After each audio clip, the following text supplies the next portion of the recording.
ಸುದರ್ಶನ ಮಹಾಜ್ವಾಲ ಕೋಟಿ ಸೂರ್ಯ ಸಮಪ್ರಭ ಅಜ್ಞಾನ ಅಂಧಸ್ಯ ಮೇ ನಿತ್ಯಂ ವಿಷ್ಣುವ ಮಾರ್ಗಂ ಪ್ರದರ್ಶನ. ಪರಮಾತ್ಮನ ಮಾರ್ಗವನ್ನು ನಾವು ಹೊಂದಬೇಕಾದರೆ ಅದಕ್ಕಿರ್ತಕ್ಕಂತಹ ಉಪಾಯ ಕ್ರಮ ಯಾವುದು ಅನ್ನೋದನ್ನೇ ಅದಕ್ಕೆ ತಿಳಿಸ್ಕೊಟ್ಟು ನಮಗೆ ಅವನ ಪಾದದ ಚಿಹ್ನೆಗಳನ್ನು ನಾವು ಸ್ಮರಣೆ ಮಾಡಬೇಕು ಅಂತ ತಿಳಿಸ್ಕೊಟ್ಟಿದ್ದಾರೆ ಆಚಾರ್ಯರು. ಇನ್ನೂ ಒಂದು ಹೆಜ್ಜೆ ಮುಂದಿಟ್ಟು ಮೊದಲಿಗೆ ಪರಮಾತ್ಮನ ಪಾದದ ಚಿಹ್ನೆಯನ್ನ ಸ್ಮರಣೆ ಮಾಡ್ತೇವೆ ಅಂತಂದ್ರೆ ಅನುಧಾನ ಮಾಡುವ ಯೋಗ್ಯತೆ ಜೀವರಿಗೆ ಇಲ್ಲ. ಮತ್ತೆ ಅಂತಂದ್ರೆ ಅದಕ್ಕೆ ದ್ವಾದಶ ಸ್ತೋತ್ರದಲ್ಲಿ ಆಚಾರ್ಯ ಹೇಳಬೇಕಾದರೆ ವೃತ್ತಮ ಶಮನೇತಾಭಂ ಶ್ರೀಪದೇ ಪಾದ ಪಂಕಜಂ, ಇದು ದೇವರ ಪಾದದ ಚಿಂತನೆ. ಆದರೆ ಇದೇ ಶ್ಲೋಕದ ಮೊದಲನೇ ಸಾಲಿ ಹೇಳ್ತಾರೆ ನಮಗೆ ಅಂತಂದ್ರೆ ನಮಾಮಿ ನಿಖಿಲಾದೇಶ ಕಿರೀಟ ಕೃಷ್ಣಪೀಠ ಕಿರೀಟ ಕೃಷ್ಣಪೀಠ. ಸಮಸ್ತವಾದ ದೇವತೆಗಳು ಯಾವುದನ್ನು ಆಶ್ರಯಿಸಿದ್ದಾರೆ ಅಂತಂದ್ರೆ ಪರಮಾತ್ಮನ ಪಾದ ಸ್ಪರ್ಶವಾದ ಪೀಠದ ಚಿಂತನೆ ಮಾಡ್ತಾ ಇದ್ದಾರೆ.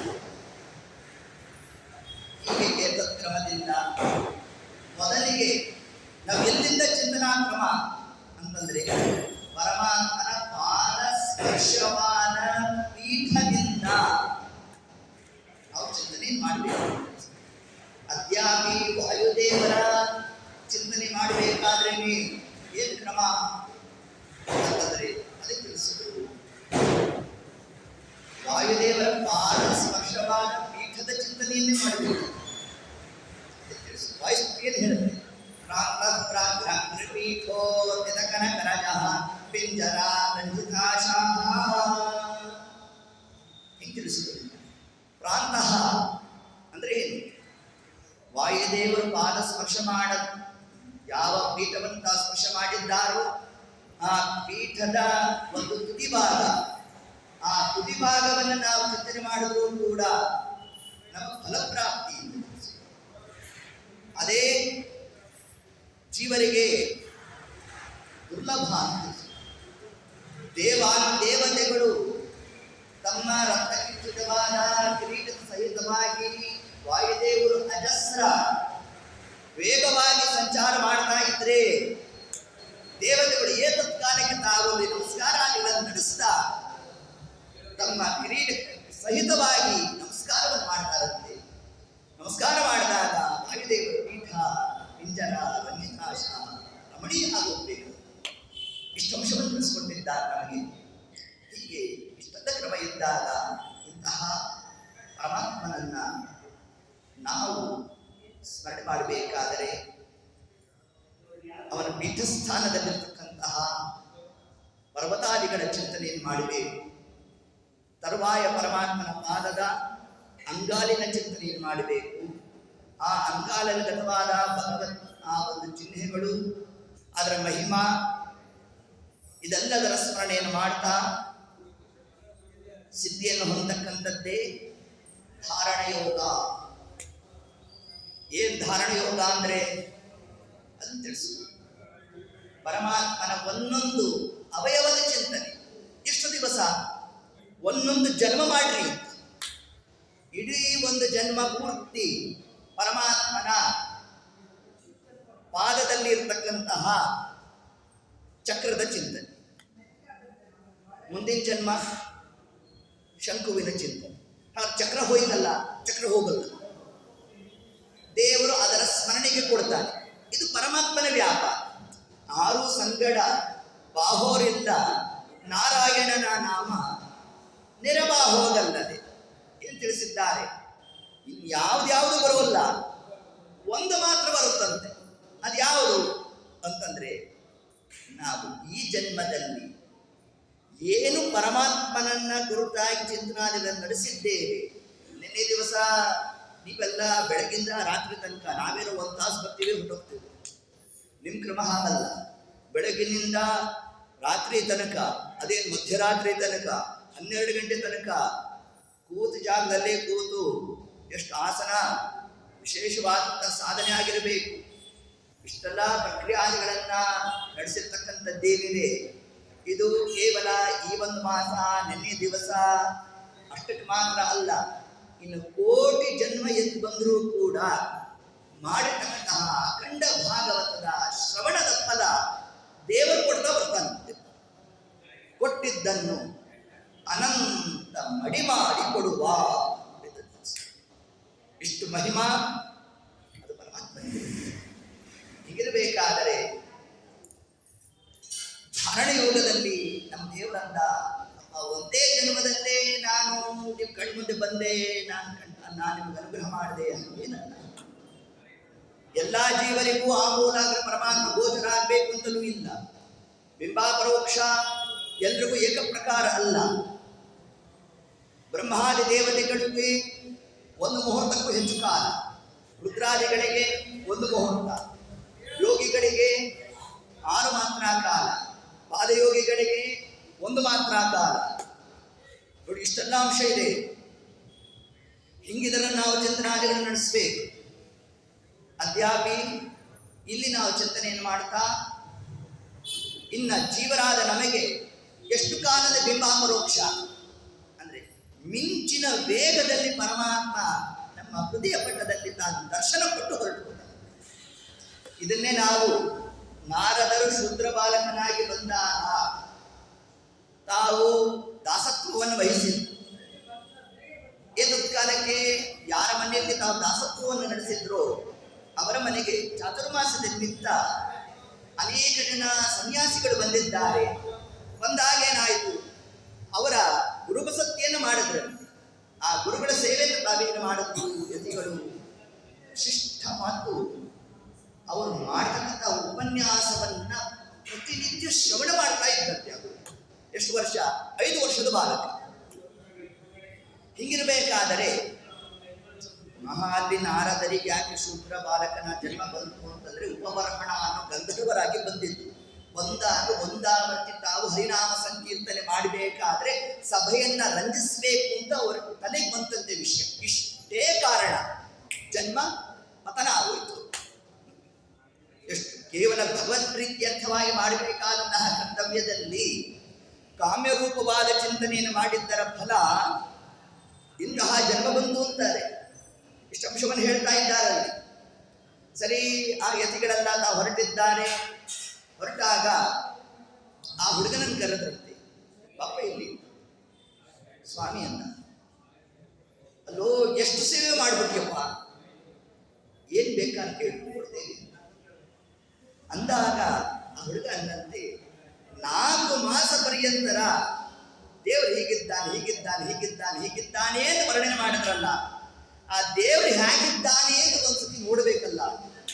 ಫಲಾಂತರಂತೀಯತೆ ನೋಡು, ಒಂದು ಮಂತ್ರ ಹೇಳ್ಕೊಡ್ತೇನೆ. ಮುಂದೆ ನಿನ್ನ ತಾಯಿಗೆ ಅಕಾಲ ಮೃತ್ಯು ಇದೆ, ಅವಳು ಮೃತಳ ಆಗ್ತಾಳೆ, ದುಃಖ ಪಡಬೇಡ ಅಂತ. ಮನಸ್ಸನ್ನ ಸ್ವಾಸ್ಥ್ಯಕ್ಕೆ ತಂದು ಉಳಿದಂತಹ ಕಾರ್ಯಾದಿಗಳನ್ನು ಪೂರ್ಣ ಮಾಡು. ಒಂದು ವನವನ್ನ ಪ್ರವೇಶ ಮಾಡು. ವಟವೃಕ್ಷದ ಕೆಳಗೆ ನಾವು ಹೇಳಿರೋದನ್ನ ಚಿಂತನೆ ಮಾಡು. ನೀನು ಏನು ಅಪೇಕ್ಷೆ ಪಟ್ಟಿದ್ದೋ ಪರಮಾತ್ಮ ಪೂರ್ಣ ಮಾಡ್ತಾನೆ ಎಂದು ತಿಳಿಸಿ. ಅದರಂತೆ ಅವರ ಧ್ಯಾನ ಆಸಕ್ತರಾಗಿರಬೇಕು. ಆದಾಗ ಒಂದು ಕ್ಷಣ ಮಾತ್ರ ಮಿಂಚಿನ ವೇಗದಲ್ಲಿ ಪರಮಾತ್ಮ ತಾನು ಎಲ್ಲಿ ದರ್ಶನ, ಬಿಂಬಾಪರೋಕ್ಷ ತಿಳಿಸ್ತಾರೆ. ಭಾಗ್ಯರೂಪ ಅಲ್ಲ, ಒಳಗಿದ್ದಂತಹ ಪರಮಾತ್ಮ ಕ್ಷಣಕಾಲ ಮಿಂಚಿನಂತೆ ಬಂದು ಒಂದಾವರ್ತಿ ನೋಡ್ಬೇಕಂತ ನಾನು ಅಪೇಕ್ಷೆ ಪಡ್ತಾ ನೋಡ. ಆಗ ಶರೀರವಾಣಿ ಆಯ್ತಂತೆ, ಜನ್ಮಕ್ಕೆ ಇಷ್ಟೇ ಸರ್. ಮುಂದೆ ನೀನು ಹೇಗೆ ಪರಮಾತ್ಮ ಸ್ತೋತ್ರ ಮಾಡ್ತೀವೋ ಅದಕ್ಕೆ ಅನುಗುಣವಾಗಿ ನರ್ತನಾದಿಗಳು ನಡೆಸ್ತಾರಪ್ಪ, ಅದಕ್ಕಾಗಿ ಚಿಂತಬೇಡ ಅಂತ ಶರೀರವಾಣಿ ಆಗೋಣ. ಅವರೇ ಮುಂದೆ ಪುರಂದರದಾಸರಾಗಿ ಬರಬೇಕು. ಅದನ್ನೇ ವಿಜಯದಾಸರು ಒಂದು ಕಡೆ ಉಲ್ಲೇಖ ಮಾಡ್ತಾರೆ. ಲಕ್ಷ್ಮೀಪತಿಯ ಪಾದದಲ್ಲಿ ಲಕ್ಷವಿಟ್ಟು ವ್ಯಾಸರಾಯರ ಶಿಕ್ಷೆಯಿಂದ ಕೊಳ್ಳುತ್ತಾ ಅಧಿಪತ ಕೊರತೆ 5 ಲಕ್ಷ ಪದ ಸುಳಾಡಿ ಬೀಳುತ್ತಾ ಪ್ರತಿ ದಿವಸದಲ್ಲಿ ಪಕ್ಷಿ ವಾಹನ ನಾಟ್ಯವಾಡುತ್ತ ಅಪರೋಕ್ಷ ಹುಟ್ಟಲು ಮೋಕ್ಷ ಸ್ಥಾನಕ್ಕೆ ಕರೆದೊಯ್ದು ಅಧೋಕ್ಷಜ ಸಂರಕ್ಷಿಸಿದ. ಪ್ರತಿ ದಿವಸದಲ್ಲಿ ಪಕ್ಷಿ ವಾಹನ ನಾಟ್ಯವಾಡುತ್ತಾ ತಿಳಿಸು. ಹೀಗೆ ಇಷ್ಟು ಮಹಿಮಾ ಆ ಪರಮಾತ್ಮನನ್ನ ನಾವು ಚಿಂತನಾದಿಗಳನ್ನು ನಡೆಸತಕ್ಕಂಥದ್ದು ಗುರುಪ್ರಸಕ್ತಿಯಿಂದ ಬರ್ತಕ್ಕಂತಹ ಒಂದು ಮಹಿಮಾ. ಇಷ್ಟೆಲ್ಲವನ್ನು ಕೂಡ ನಮಗೆ ಭಾಗವತದಲ್ಲಿ ತಿಳಿಸಿಕೊಟ್ಟಿದ್ದಾರೆ. ಅದನ್ನೇ ಮುಂದೆ ಪರಮಾತ್ಮ ಧ್ಯಾನ ಯೋಗದಲ್ಲಿ ನೀಡಿರ್ತಕ್ಕಂಥದ್ದು ಧಾರಣ ಯೋಗ. ಈ ಧಾರಣ ಯೋಗ ಅಂತಂದ್ರೆ ಪರಮಾತ್ಮನ ಒಂದೊಂದೇ ಅವಯವದ ಚಿಂತನೆಯನ್ನು ಮಾಡ್ತಾ ಒಂದು ಜನ್ಮ, ಅದು 100ನೇ ಜನ್ಮ ಆಗ್ಬೋದು, 1000 ಜನ್ಮ ಆಗಿರ್ಬೋದು, ಅದು ಜೀವನ ಕರ್ಮಾನುಸಾರ.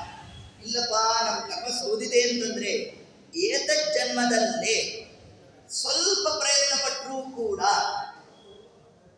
ಆಮೂಲಾಗ್ರ ಪರಮಾತ್ಮ ನಮ್ಮ ಧ್ಯಾನಕ್ಕೆ ಗಮ್ಯನಾಗಿದ್ದಾನೆ ಅಂತಂದ್ರೆ ಇದು ಒಂದು ಜನ್ಮದ ಸಾಧನೆ ಅಲ್ಲ ಅಂತ ನಿರ್ಣಯ ತಗೊಂಡು ಅದು ಅವರವರ ಸಾಧನೆಗೆ ಬಿಟ್ಟಿದ್ದು. ನಾವು ಸಾಮಾನ್ಯವಾದ ವಿಷಯವನ್ನು ತಿಳಿಸ್ತಾ ಇದ್ದೇವೆ. ಹೀಗೆ ಆ ಕ್ರಮದಲ್ಲಿ ನಾವು ಪರಮಾತ್ಮನನ್ನ ಧಾರಣಯೋಗದಿಂದಾಗಿ ಸಿದ್ಧಿಯನ್ನು ಪಡೆದು ಈ ಜನ್ಮದಲ್ಲಿ ಮಾಡಿರುವ ಸಾಧನೆ ಸರ್ವಥಾ ಅದು ವ್ಯರ್ಥ ಆಗಲಿಕ್ಕೆ ಪರಮಾತ್ಮ ನಾನು ಬಿಡುವಲ್ಲ. ಇನ್ನ 100 ಕೋಟಿ ಜನ್ಮಗಳೆತ್ತಿದ್ರೂ ಕೂಡ ಇವತ್ತು ನಾವೇನು ಚಕ್ರಾಬ್ಜ ಮಂಡಲದ ಬಗ್ಗೆ ಒಂದಿಷ್ಟು ಚಿಂತನೆ ನಡೆಸಿದ್ದೇವೆ, ಅದರ ಫಲವನ್ನು ಉಳಿಸ್ತಾ ಹೋಗ್ತಾನಂತೆ ಪರಮಾತ್ಮ. ಇಷ್ಟೊಂದು ಸಿದ್ಧ. ಆಗ ಹೇಗೆ ಕ್ರಮ? ನಮಗೆ ಪ್ರಶ್ನೆ ಏನು, ಏಕಕಾಲಕ್ಕೆ ಅಷ್ಟೂ ಚಕ್ರಾಬ್ಜ ಮಂಡಲದಲ್ಲಿ ಬರೋಲ್ವಲ್ಲ, ಏನು ಮಾಡಬೇಕು? ನಮ್ಮ ದೇವರನ್ನ ಏಕಕಾಲಕ್ಕೆ ತಗೊಳ್ಳಿಕ್ಕೆ ಏನು ಹೋಗ್ಬೇಕು? ಒಂದೊಂದೇ ವಲಯದನ್ನು ನಾವು ಸಾಧನೆ ಮಾಡ್ತಾ ಹೋಗೋಣ. ಅದಕ್ಕೆ ಜಗನ್ನಾಥದಾಸರು ಏನು ತಿಳಿಸಿದ್ರು? ದಿನ ದಿನದಿ ಸಾಧನೆಯ ಮಾಡ್ಬರಿಗೆ ಇದ್ದಪ್ಪನು ಸ್ವರ್ಗಾದಿ ಭೋಗಗಳ. ಏಕಕಾಲಕ್ಕೆ ಅಷ್ಟು ವಲಯದ್ದು ಕೂಡ ನಾವು ಚಿಂತನೆ ಮಾಡಿ ಹಂಗೆ ಸಾಧ್ಯ ಇಲ್ಲ ಅಂತ ತಿಳಿಸಿದ್ದಾರೆ. ಮತ್ತೇನು ಕ್ರಮ ಅಂತಂದ್ರೆ ಅದಕ್ಕೆ ತಿಳಿಸಿದ್ರು, ಕಾಲದಲ್ಲಿ ನಾವು ಎಷ್ಟೆಷ್ಟು ಸಾಧ್ಯ ಅಷ್ಟು ನಾವು ಆ ಒಂದು ವಲಯದ ಚಿಂತನೆಯನ್ನು ಮಾಡಿದ್ದೇವೆ. ಅದು ಯಾವ ಹಂತಕ್ಕೆ ಹೋಗಬೇಕು ಅಂತಂದ್ರೆ ಕೂತಾಗ ನಿಂತಾಗ ಅದರದ್ದೇ ತಲೆಯಲ್ಲಿ ಬರಬೇಕು.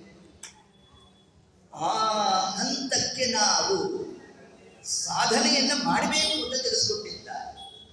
ಇದರ ಜೊತೆಗೆ ಗುರುವರ ಅನುಗ್ರಹ, ದೊಡ್ಡವರ ಅನುಗ್ರಹ ಆಗಬೇಕು. ಆ ಗುರುಗಳ ಅನುಗ್ರಹ ಅಂತ ಒಂದು ನಡೀತು ಅಂತಂದ್ರೆ ಉಳಿದಿದ್ದೆಲ್ಲ ತಂತಾನೆ ಸಿದ್ಧಿಯನ್ನು ಪಡಿತಕ್ಕಂಥದ್ದು ಅನ್ನೋ ಅಂಶವನ್ನ ತಿಳಿಸ್ಲಿಕ್ಕಾಗಿ ಇಂದಿನ ನಮ್ಮ ಕಥಾನಾಯಕರಾಗಿರ್ತಕ್ಕಂತಹ ಯಾರು ಪ್ರಭುತ್ವ ಸ್ವಾಮಿಗಳು ಮಹಾನುಭಾವರ ಒಂದು ಆರಾಧನಾ ಪ್ರವಕಾಲ ಶಿಷ್ಟಾಗಮೇ ಅನಂತ. ದೊಡ್ಡವರು ಬಂದಾಗ ಪಾಠ ಪ್ರವಚನಾದಿಗಳನ್ನು ನಿಲ್ಲಿಸಬೇಕು ಅಂತ ಹೇಳಿದ್ದಾರೆ. ಮತ್ತೇನು ಮಾಡಬೇಕು? ಅವರ ಸೇವೆ ಮಾಡಬೇಕು, ಅವರಿಂದ ಅನುಮತಿ ತಗೋಬೇಕು. ತರುವಾಯ ನಾವು ಉಳಿದಂತಹ ಕಾರ್ಯಾಲಯಗಳ ಪ್ರವೃತ್ತರಾಗಬೇಕೇ ಹೊರತಾಗಿ ದೊಡ್ಡವರು ಬಂದಾಗ ಕೂಡ ನಮ್ಮ ನಾವು ಪಾಠ ಮಾಡ್ತೇವೆ, ಪ್ರವಚನ ಮಾಡ್ತೇವೆ ಅಂತಂದ್ರೆ ಅದಕ್ಕೆಲ್ಲ ಶಾಸ್ತ್ರಾದಿಗಳು ಅವಕಾಶ ಕೊಟ್ಟಿಲ್ಲ. ಆ ಕ್ರಮದಲ್ಲಿ ಪ್ರಣಮತ್ ಕಾಮಧೇ ಪ್ರಭುತ್ವ ಸ್ವಾಮಿಗಳನ್ನ ಸ್ತೋತ್ರ ಮಾಡಬೇಕಾದ್ರೆ 3 ವಿಶೇಷಣಗಳನ್ನು ಹಾಕಿಬಿಟ್ಟಿದ್ದಾರೆ. ಭಜಸುರ ತರು, ಇವರು ಕಾಮಧೇ, ಕಲ್ಪವೃಕ್ಷ, ಚಿಂತಾಮಣಿ, 3 ಲಕ್ಷಣಗಳು ಕೂಡ ಪ್ರಭುತ್ವ ಸ್ವಾಮಿಗಳಲ್ಲಿ ಉಂಟು ಅನ್ನೋದನ್ನೇ ಅವರ ಚರಮ ಶ್ಲೋಕ ಅಲ್ಲ, ಚರಮ ಶ್ಲೋಕ, ಆ ಶ್ಲೋಕದಲ್ಲಿ ನಮಗೆ ತಿಳಿಸ್ಕೊಟ್ಟಿದ್ದಾರೆ. ಅದಕ್ಕೆ ಸಾಕ್ಷೀಭೂತವಾಗಿ ಇವತ್ತಿಗೂ ಕೂಡ ನೀವು ಹೋದ್ವಿ, ಸ್ತೋತ್ರ ಮಾಡಿದ್ವಿ, ನಮಸ್ಕಾರ ಮಾಡಿದ್ವಿ, ಅದಕ್ಕೆ ಪ್ರಭುತ್ವ ಸ್ವಾಮಿಗಳು ಅನುಗ್ರಹ ಮಾಡ್ತಾ ಇದ್ದಾರೆ. ಹಂಗಲ್ಲ, ನೀವು ಇವತ್ತಿಗೂ ಆ ಕ್ಷೇತ್ರಕ್ಕೆ ಹೋಗ್ರಿ. ಆ ಊರಿನಲ್ಲಿರ್ತಕ್ಕಂಥವರು ಅವರ ಮನೆಯಲ್ಲಿರ್ತಕ್ಕಂತಹ ಗೋವುಗಳಿಗೆ, ಎಮ್ಮೆಗೆ ಸ್ವಲ್ಪ ಹುಷಾರು ತಪ್ಪಿದೆ ಅಂತಂದ್ರೆ ಅದನ್ನೂ ಕರ್ಕೊಂಡ್ಬಂದು ಪ್ರದಕ್ಷಿಣೆ ಹಾಕಿಸ್ತಾರೆ. ಪ್ರದಕ್ಷಿಣೆ ಹಾಕ್ತು ಅಂತಂದ್ರೆ ಅದಕ್ಕೆ ಆರೋಗ್ಯ ಪ್ರಾಪ್ತಿ. ಇಷ್ಟು ಮಹಿಮಾ ದೊಡ್ಡವರು. ಎತ್ತದ ಕ್ರಮದಿಂದ ಅಂತಹ ಮಹಾಮಹಿಮರ ಆರಾಧನಾ ಪರ್ವಕಾಲದಲ್ಲಿ ಭಾವಬೋಧಕಾರರು ಅಂತಲೇ ಅವರನ್ನು ಕರೆದಿದ್ದಾರೆ. ಹಾಗೆ ವ್ಯಾಸರಾಜರನ್ನ ಚಿತ್ರಕಾರ ಇರುವಂಥ ಅಂತ ಕರಿತೇವೆ, ಮಂತ್ರಾಲರಾಯರನ್ನ ಪರಿಮಳಾಚಾರ್ಯರು ಅಂತ ನಾವು ಕರಿತೇವೆ. ಅದರಂತೆ ರಘುವತ್ತ ಸ್ವಾಮಿಗಳನ್ನ ಭಾವಬೋಧಕಾರರು ಅಂತ ಕರೆದಿದ್ದಾರೆ. ಸಮಗ್ರ ಒಂದಾಗಿ ತಾವು ವಿಶೇಷವಾಗಿ ಗುರುಗಳ ಅನುಗ್ರಹವನ್ನು ಪಡೆದಿರ್ತಕ್ಕಂಥದ್ದು ಇದೊಂದು ಲಕ್ಷಣ.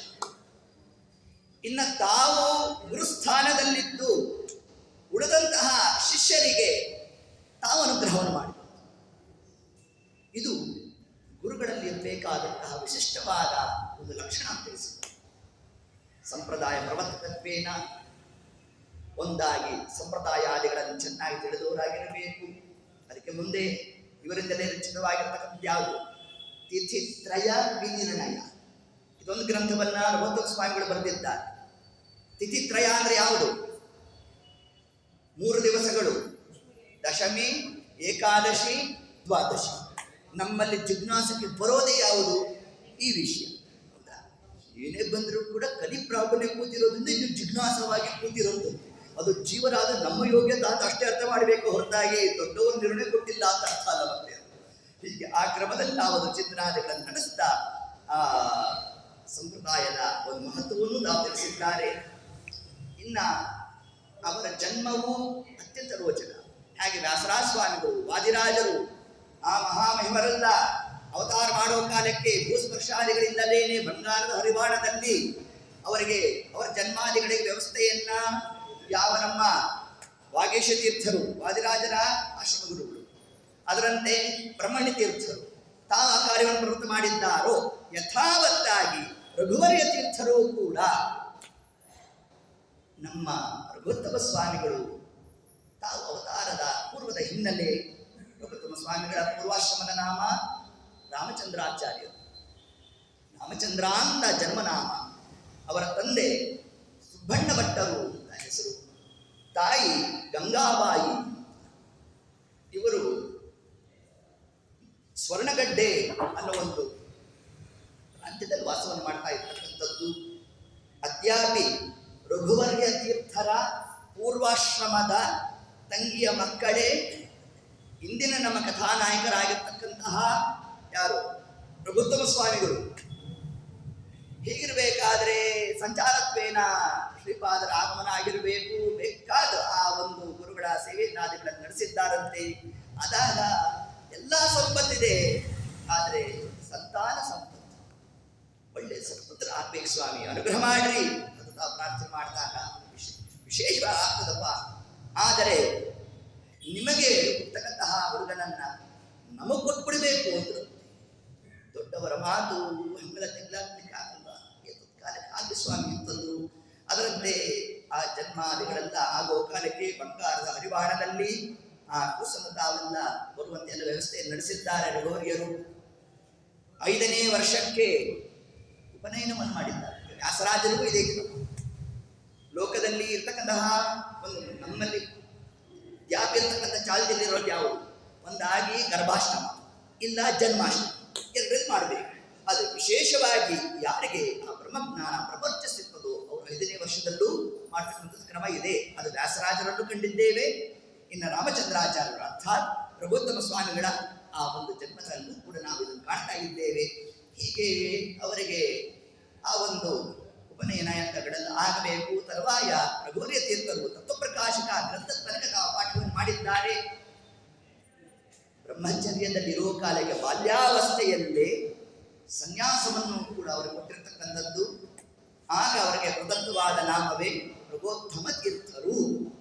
ಈ ಒಂದು ನಾಮದಿಂದ ಅವರನ್ನು ಕರೆದಿರ್ತಕ್ಕಂಥದ್ದು. ಬೇಕಾದ ಲೌಕಿಕ ವೈದಿಕ ಎರಡೂ ಉಪದೇಶ ಮಾಡಿಬಿಟ್ಟಿದ್ದಾರೆ. ಲೋಕದಲ್ಲಿ ಹೇಗಿರಬೇಕು, ಹಾಗೆ ಪೀಠದ ಸ್ಥಾನಮಾನಾದಿಗಳೇನು, ಇದೆಲ್ಲೂ ಯಾಕೆ ಮುಂದೆ ಕಲಿಗಾಲ ಬೇಕಾದ ಫಲಾಪ ಮಾಡ್ತಕ್ಕಂಥವ್ರು ಬರ್ತಾರೆ. ಏನೇ ಆದರೂ ಕೂಡ ಆ ಪೀಠಕ್ಕೆ ಸಲ್ತಕ್ಕಂತಹ ಗೌರವದಲ್ಲಿ ಚ್ಯುತಿ ಆಗಬಾರ್ದು ಒಂದು ಸೂಚನೆ ಕೊಟ್ಟಿದ್ರಂತೆ ನೋಡಿ ಮಹಾತ್ಮ.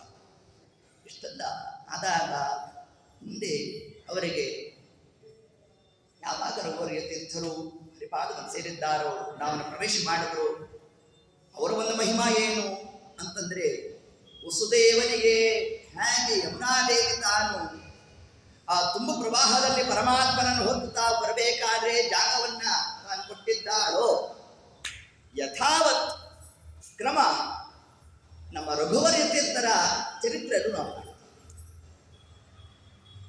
ಹಾಗೆ ನಾವು ಅಶ್ವದೀಪಿಕಾಚಾರ್ಯರ ಚರಿತ್ರೆಯಲ್ಲಿ ನಾವು ಕೇಳಬೇಕಾದ್ರೆ ಏನು ವಿಷಯ, ದುಷ್ಕರ ಹಾವಳಿ ಆಗಿರಬೇಕು.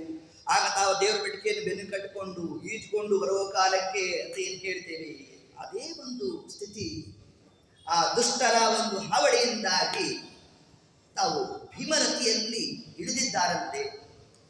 ಇಳಿದ್ರೆ ಹೇಗೆ ಅಂದು ದ್ವಾಪರ ಯುಗದಲ್ಲಿ ವಸುದೇವ ಕೃಷ್ಣನ ತಲೆ ಮೇಲೆ ಹೊತ್ಕೊಂಡು ಬರಬೇಕಾದರೆ ಯಮುನಾ ದೇವಿ ತಾ ಜಾಗ ಕೊಟ್ಟಳು, ಹಂಗೆ ರಾಮದೇವರು ಬರ್ತಾ ಇದ್ದಾರೆ ಅಂತ ಜಾಗ ಕೊಟ್ಟಳು. ಆ ದುಷ್ಟರು ತಾವೆಲ್ಲ ನೋಡಿದ್ರು, ಓಹೋ ನಾವು ಹೋಗ್ಬೋದು ಅಂತ ಹೋದ್ರೆ ಮರುಕ್ಷಣಕ್ಕೆ ಪ್ರವಾಹ ಬಂದಿರಬೇಕು. ಇಷ್ಟು ವ್ಯವಸ್ಥೆಯನ್ನ ಪರಮಾತ್ಮ ನಡೆಸಿದ್ದಾನೆ. ಅಂತಹ ರಘುವರ್ಯ ತೀರ್ಥರ ಕರಕಮಲ ಸಂಜಾತರಾಗಿರ್ತಕ್ಕಂಥವರು ಯಾರು? ನಮ್ಮ ರಘುತ್ತಮ ಸ್ವಾಮಿಗಳು. ಹೀಗಿದ್ದಾಗ ಮುಂದೆ ಆ ಪಾಠಾದಿಗಳಲ್ಲಿ ನಿಲ್ಲಕ್ಕೆ ಅವಕಾಶ ಇಲ್ಲ. ಆದ್ಯ ರಾಮಾಚಾರ್ಯರು ಮಣ್ಣೂರು ಗ್ರಾಮ ಅಲ್ಲಿ ವಾಸ ಮಾಡಿ ಪ್ರಕಾಂಡ ಪಂಡಿತರು. ಅವರಲ್ಲಿ ಇವರಿಗೆ ಮುಂದಿನ ವಿದ್ಯಾಭ್ಯಾಸಕ್ಕೆಲ್ಲ ವ್ಯವಸ್ಥೆ ಆಗಿದೆ. ಸ್ವಲ್ಪ ಅವರಿಗೆ ಅಹಂ ಬಂದಿತ್ತು. ಪ್ರತಿ ಕಡೆ ನನ್ನ ಹತ್ರ ಬರ್ತಾ ಇದ್ದಾರೆ ಅಂದ್ರೆ ಮೊದಲೇ ಸ್ವಲ್ಪ ವಿದ್ವತ್ತಿದ್ರೆ ಜೊತೆಗೆ ಸ್ವಲ್ಪ ಅಹಂ ಬಂದ್ಬಿಡುತ್ತೆ. ಇದು ಕವಿ ಪ್ರಾಬಲ್ಯ. ಒಟ್ಟಾರೆ ಇಷ್ಟು ಅದರ ಜೊತೆಗೆ ಸ್ವಯಂ ಯತಿಗಳೇ ನಮ್ಮ ಹತ್ರ ಬರ್ತಾ ಇದ್ದಾರೆ ಅಂದಾಗ ಸ್ವಲ್ಪ ಅಹಂ ಅನ್ನ ಪ್ರಕಟ ಮಾಡಿದ್ರು. ಅದು ಯಾವ ಹಂತವನ್ನು ತಲುಪಿದೆ ಅಂತಂದ್ರೆ ಮೊದಲಿಗೆ ಶ್ರೀಪಾದರಿರ್ತಕ್ಕಂತಹ ಸ್ಥಳಕ್ಕೆ ಹೋಗಿ ಪಾಠ ಮಾಡ್ತಾ ಇದ್ರು. ಆಮೇಲೆ ಸ್ವಲ್ಪ ತಲೆಗೆ ಬಂದಂತೆ ವಿದ್ಯಾಗುರುಗಳು ನಾವಿರೋ ಸ್ಥಳಕ್ಕೆ ಬರಬೇಕು ಅಂತ ಮಾಡ್ಬಿಟ್ಟು ಉತ್ತಮರಂದ್ರು ಏನ್ ಚಿಂತೆ ಇಲ್ಲ ನಮಗೆ. ಯಾಕೆ ನಾವು ಜ್ಞಾನಾರ್ಥಿಗಳಾಗಿ ಹೊರಟಿದ್ದೇವೆ, ಇದಕ್ಕೆ ಯಾವ ಬಾಧಕ ಇಲ್ಲ ಅಂತ ಕಾಲಕ್ಕೆ ನಾವು ಅವರ ಮನೆಗೆ ನಾವು ಬರೋಣ. ಹೀಗಿರಬೇಕಾದ್ರೆ ಒಂದು ಸಾಧನಾ ದ್ವಾದಶಿ ರಘುತ್ತಮರಿನ್ನೂ ತೀರ್ಥಪ್ರಸಾದ ಮಾಡಿಲ್ಲ. ಅಷ್ಟೊತ್ತಿಗಾಗಲೇ ಆದ್ಯ ರಾಮಾಚಾರ್ಯರು ತಾವು ತೀರ್ಥಪ್ರಸಾದವನ್ನು ಮಾಡಿಬಿಟ್ಟಿದ್ದಾರಂತೆ. ಮಾಡಿದಾಗ ಅತ್ಯಂತ ಮನಸ್ಸಿಗೆ ಕ್ಲೇಶ ಉಂಟಾಯಿತು. ಇದು ನಮಗಾದ ಅಪಮಾನ ಅಲ್ಲ, ನಮ್ಮಲ್ಲಿ ವಿಶೇಷವಾಗಿ ಗುರುಗಳ ಸನ್ನಿಧಾನ ಇದೆ. ನಮ್ಮ ಗುರುಗಳಾದ ರಘುವರ್ಯ ತೀರ್ಥರಿಗೆ ಮಾಡಿದ ಅಪಮಾನ, ಶ್ರೀಮದಾಚಾರ್ಯರ ಪೀಠಕ್ಕೆ ಮಾಡಿದ ಅಪಮಾನ ಅಂತ ತಾವು ಮನಸ್ಸಿನಲ್ಲಿ ಆಲೋಚನೆ ನಡೆಸ್ತಾ ಆ ದಿವಸ ತಾವು ನಿದ್ರಾವಸ್ಥೆಗೆ ಜಾರಿದ್ದಾರೆ. ಸ್ವಪ್ನದಲ್ಲಿ ತಮ್ಮ ಸ್ವರೂಪೋದ್ಧಾರಕರಾದಂತಹ ರಘುವರ್ಯ ತೀರ್ಥರು ತಾವು ಬಂದರಂತೆ. ಬಂದು ನಾಳೆಯಿಂದ ನೀವು ಪಾಠವನ್ನು ಪ್ರಾರಂಭ ಮಾಡಿ ಎಂದರು. ಪಾಠಕ್ಕೆ ವ್ಯವಸ್ಥೆ ಅಂತ ಮತ್ತೆ ನೀವೇ ಪಾಠವನ್ನು ಮಾಡಬೇಕು, ಇಷ್ಟು ಕ್ರಮವನ್ನು ತಿಳಿಸಿಕೊಟ್ಟಿದ್ದಾರೆ. ಮಾರನೆಯ ದಿವಸದಿಂದಲೇ ಶ್ರೀಮನ್ ನ್ಯಾಯಸುಧಾ ಗ್ರಂಥವನ್ನು ತಾವು ಪಾಠವನ್ನು ಪ್ರಾರಂಭ ಮಾಡೋಣ. ಏನು ದಂಡೋಪದಂಡ ಎಲ್ಲ ಬಂದು ಸೇರಿಬಿಟ್ಟಿದ್ದಾರಂತೆ. ಏನು ಬಂದು ಸೇರಿರೋರು ಯಾರು ಇನ್ನು ಮನೆ ಮಂಚರು ಕೂತಿರೋರು ಹಂಗೇನಲ್ಲ, ಎಲ್ಲ ವಿದ್ವತ್ ಆ ಒಂದು ಎಲ್ಲ ಸಮಸ್ತವಾದಂತಹ ಪಂಡಿತ ವರ್ಗ ಅವರೆಲ್ಲ ಬಂದು ತಾವು ಕೂತು ರಘುತ್ತಮ ಸ್ವಾಮಿಗಳು ಮಾಡ್ತಕ್ಕಂತಹ ಒಂದು ಪರಿಷ್ಕಾರ ಅದನ್ನೆಲ್ಲ ತಾವು ಕೂಡ ಆನಂದವನ್ನು ಪಡ್ತಾ ಇದ್ದಾರಂತೆ. ಆದ್ಯ ರಾಮಾಚಾರ್ಯರಿಗೂ ವಿಷಯ ಮುಗಿದಂತೆ. ನೋಡ್ರಿ, ನಿಮ್ಮ ಶಿಷ್ಯ ಏತತ್ ಕ್ರಮದಲ್ಲಿ ತಾನು ಅಲ್ಲ, ನಾನಿನ್ನು ಸುಧಾ ಪ್ರಾರಂಭನೆ ಮಾಡಿಲ್ಲ, ಅಲ್ಲಿಂದ ಸುಧಾ ಪಾಠ ಮಾಡ್ಲಿಕ್ಕೆ ಸಾಧ್ಯ ಅಂತಂದ್ರೆ ಕಿಮಲಭ್ಯಂ ಭಗವತಿ ಪ್ರಸನ್ನೆ ಶ್ರೀನಿಕೇತನೆ, ಪರಮಾತ್ಮನ ಅನುಗ್ರಹ ಅಂತ ಅದಾಗೋಯ್ತು ಅಂತಂದ್ರೆ ಎಷ್ಟು ಮಹಿಮಾ ಅವನ್ನೇ ತಿಳಿಸ್ತಾ ಇದ್ದಾರಂತೆ. ತಾವು ಬಂದು ರಹಸ್ಯವಾಗಿ ಅದನ್ನು ವೀಕ್ಷಣೆ ಮಾಡಿದ್ರು. ನೋಡೋಣ ಇವರು ಪಾಠದ ಕ್ರಮ ಹೇಗಿದೆ ಅಂತ ಮಾಡಿದ್ರೆ ಆನಂದ ಪಟ್ಬಿಟ್ರಂತೆ. ಮಾಡ್ತಾ ಬಂದು ಕ್ಷಮಾಪಣೆ ಯಾಚನೆ ಮಾಡಿದ್ದಾರೆ. ಆದ ರಾಮಾಚಾರ್ಯರು, ಸ್ವಾಮಿ ನಮ್ಮಿಂದ ಏನೋ ಒಂದು ದೊಡ್ಡ ಪ್ರಮಾದ ಆಗೋಗಿದೆ, ಕ್ಷಮ ಮಾಡ್ರಿ ಅಂತ ತಾವು ಪ್ರಾರ್ಥನೆಯನ್ನು ನಡೆಸ್ತಾ ಕಾಲಕ್ಕೆ ಮುಂದೆ ರಘುತ್ತಮ ಸ್ವಾಮಿಗಳು ಎಷ್ಟೆಷ್ಟು ಗ್ರಂಥವನ್ನು ತಾವು ರಚನೆ ಮಾಡಿದ್ದಾರೆ. ಆ ಗ್ರಂಥದ ಹೆಸರು ಹೇಳಿಬಿಟ್ರೆ ನಿಮ್ಮಲ್ಲ, ಹಿಂದೆ ವಿಜೇಂದ್ರ ಸ್ವಾಮಿಗಳಿಂದ ರಚಿತವಾದ ಎಷ್ಟು ಗ್ರಂಥಗಳು? 104 ಗ್ರಂಥ. ಚಾತುರ್ಯೇಕಾಕೃತಿಯ ಚತುರಧಿಕ ಶತ ಗ್ರಂಥರತ್ನ ಪ್ರಣೀತ ತಿಳಿಸ್ತಾರೆ. ಚಾತುರ್ಯೇಕಾಕೃತಿಯ ಚತುರಧಿಕ ಶತ ಗ್ರಂಥರತ್ನ ಶತ, 100ಕ್ಕೆ 4 ಹೆಚ್ಚಿಗೆ ಸೇರಿಸಿದ್ರೆ ಎಷ್ಟಾಯಿತು? 104 ಗ್ರಂಥಗಳಿವೆ. ವಿಜೇಂದ್ರ ಸ್ವಾಮಿಗಳಿಂದ ರಚಿತವಾದ 104 ಗ್ರಂಥಗಳು ಅದು ಯಾವುದಕ್ಕೆ ಸಾದೃಶ್ಯ ಆಗಿದೆ? ವಾದೀಂದ್ರ ಸ್ವಾಮಿಗಳ ಬಾಯಲ್ಲೇ ಕೇಳಬೇಕ್ರಿ ಅದನ್ನ. ಅವರು ಉಲ್ಲೇಖ ಮಾಡ್ತಾರೆ. ವ್ಯಾಸೇನ ವ್ಯುಕ್ತ ಬೀಜ ಶ್ರುತಿ ಭುವಿ ಭಗವತ್ ಪಾದಲಬ್ಧಾಂಕುರಶ್ರೀ ಪ್ರಜ್ಞೈರೀಶ ಪ್ರಭಿನ್ನೋ ಅಜನಿ ಜಯ ಮುನಿನಾ ಸಮ್ಯಗುದ್ಭಿನ್ನ ಶಾಖಾ ಮೌನೀಶ ವ್ಯಾಸರಾಜಾನ್ ಉದಿತ ಕಿಸಲಯ ಪುಷ್ಪಿತೋಯಂ ಜಯೇಂದ್ರಾತ್ ಅದ್ಯ ಶ್ರೀ ರಾಘವೇಂದ್ರಾತ್ ವಿಲಸತಿ ಫಲಿತೋ ಮಧ್ವ ಸಿದ್ಧಾಂತ ಶಾಖಿ ಪುಷ್ಪಿತೋಯಂ ಜಯೇಂದ್ರಾತ್. ವಿಜೇಂದ್ರ ಸ್ವಾಮಿಗಳಿಂದ ರಚಿತವಾದ 104 ಗ್ರಂಥಗಳು ಯಾವುದರ ಸ್ಥಾನದಲ್ಲಿದ್ದಂತೆ? ಒಂದು ವೃಕ್ಷದಲ್ಲಿ ಪುಷ್ಪದ ಸ್ಥಾನದಲ್ಲಿ ಇದೆಯಂತೆ. ಎಷ್ಟು ಕ್ರಮ ಅಂತಂದ್ರೆ, ಆಗಿನ ಕಾಲದಲ್ಲಿ ಪಂಡಿತರು ಒಂದು ಹ್ಯಾಂಗ್ ನಿರ್ಣಯ ಮಾಡ್ತಾ ಇದ್ರಂತೆ. ವಿಜೇಂದ್ರ ಸ್ವಾಮಿಗಳ 104 ಗ್ರಂಥಗಳ ಹೆಸರು ಹೇಳ್ಬಿಟ್ರೆ ಸಾಕಂತೆ, ಇವನು ಪಂಡಿತ ಅಂತಾವು. ಪಂಡಿತ ಅಲ್ಲದೇ ಇರೋನು ಪಂಡಿತ ಆಗೋನಂತೆ. ಆಗೋನಂತೆ ಅಂತ ಹಿಂದಿದ್ದಲ್ಲ, ಇವತ್ತಿಗೂ ಬೇಕಾದ್ರೆ ಪರೀಕ್ಷೆ ಮಾಡಬಹುದಂತೆ. ಯಾರಾದ್ರೂ ವಿಜೇಂದ್ರ ಸ್ವಾಮಿಗಳ 104 ಗ್ರಂಥಗಳನ್ನು ಬಾಯ್ಪಾಠ ಮಾಡಿ ಮುಂದೆ ಅದನ್ನು ಒಪ್ಪಿಸಿದ್ದೇವೆ ಅಂತಂದ್ರೆ ನಮ್ಮಲ್ಲೂ ಒಂದಷ್ಟು ತತ್ವಜ್ಞಾನ ಪ್ರಾಪ್ತಿಯಾಗುತ್ತೆ. ಅಷ್ಟು ಮಹಿಮಾ ವಿಜೇಂದ್ರ ಸ್ವಾಮಿಗಳು. ಅವರ ಗ್ರಂಥದ ಹೆಸರು ಹೇಳಿದ್ರೆ ಹೇಗೂ, ಅದರಂತೆ ಭಾವಬೋಧಗಾರರಾಗಿರ್ತಕ್ಕಂತಹ ಸರ್ವೋತ್ತಮ ಸ್ವಾಮಿಗಳು ಅವರ ಗ್ರಂಥಗಳಲ್ಲಿ ತತ್ವಪ್ರಕಾಶಕ್ಕಾಗಿ ಭಾವಬೋಧ ಅಂತ ತಾವೇನೊಂದು ಟಿಪ್ಪಣಿಯನ್ನು ಬರೆದಿದ್ದಾರೆ. ಬೃಹದಾರಣ್ಯಕೋಪನಿಷತ್ತಿಗೆ ಭಾವಬೋಧ ಅನ್ನೋ ಒಂದು ಟಿಪ್ಪಣಿ ಅಂತ ರಚನೆ ಮಾಡಿದ್ದಾರೆ. ವಿಷ್ಣು ತತ್ವ ನಿರ್ಣಯ, ಅದರ ಟೀಕಾಗೆ ಭಾವಬೋಧ ಬರೆದಿದ್ದಾರೆ. ಟೀಕಾಗೆ ಭಾವಬೋಧ. ಭಾವ ಅಂದ್ರೆ ಭಾವ ಶಬ್ದಾರ್ಥ ಏನು? ನಾವು ದೇವರನ್ನೇನಂತ ಕರಿತೇವೆ? ಭಾವಜನಯ್ಯನೇ ಬಾರು ಅಂತೇವೆ. ಅಂದ್ರೆ ಏನರ್ಥ? ಈಗ ನೀವು ಅನೇಕ ಹಾಡಿನ ಕಾರ್ಯಕ್ರಮ ಎಲ್ಲ ನೋಡ್ತಾ ಇರ್ತೀರ. ಆ ರಾಗ ಗೀಗ ಎಲ್ಲ ಇದೆ, ತಾಳ ಇದೆ, ರಾಗ ಇದೆ, ಎಲ್ಲ ಇದೆ, ಧ್ವನಿ ಇದೆ. ಆದರೂ ನಾವು ಏನಂತಾರೆ ಅಲ್ಲಿ ಜಡ್ಜ್ಬಿಟ್ಟು ಸ್ವಲ್ಪ ಭಾವ ತುಂಬಿ ಹೇಳಬೇಕು. ಈ ಭಾವ ತುಂಬಿ ಹೇಳೋದು ಅಂದ್ರೆ ಏನರ್ಥ? ಅಂದ್ರೆ ಪದಗಳ ಅರ್ಥವನ್ನ ಮಾಡಿಕೊಂಡು ಹೇಳಬೇಕು ಅಂತ ಅರ್ಥ. ಇದು ಭಾವವನ್ನು ತುಂಬುವುದು.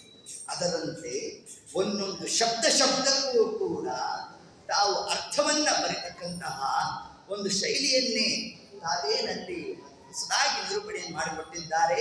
ಅಂದಿನಿಂದ ಅವರನ್ನ ಭಾವಬೋಧಕಾರರು ಅಂತ ಕರೆದಿರ್ತಕ್ಕಂಥದ್ದು. ಇನ್ನು ಗೀತಾ ಭಾಷ್ಯ, ಪ್ರಮೇಯ ದೀಪಿಕಾ, ಅದಕ್ಕೆ ಭಾವಬೋಧವನ್ನ ತಾವು ಮಾಡಿರ್ತಕ್ಕಂಥದ್ದು. ಸಂನ್ಯಾಯ ವಿವೃತ್ತಿ ಭಾವಬೋಧ. ವಿವರಣೋದ್ಧಾರ ಅನ್ನೋ ಒಂದು ಗ್ರಂಥವನ್ನು ತಾವು ಬರೆದಿದ್ದಾರೆ.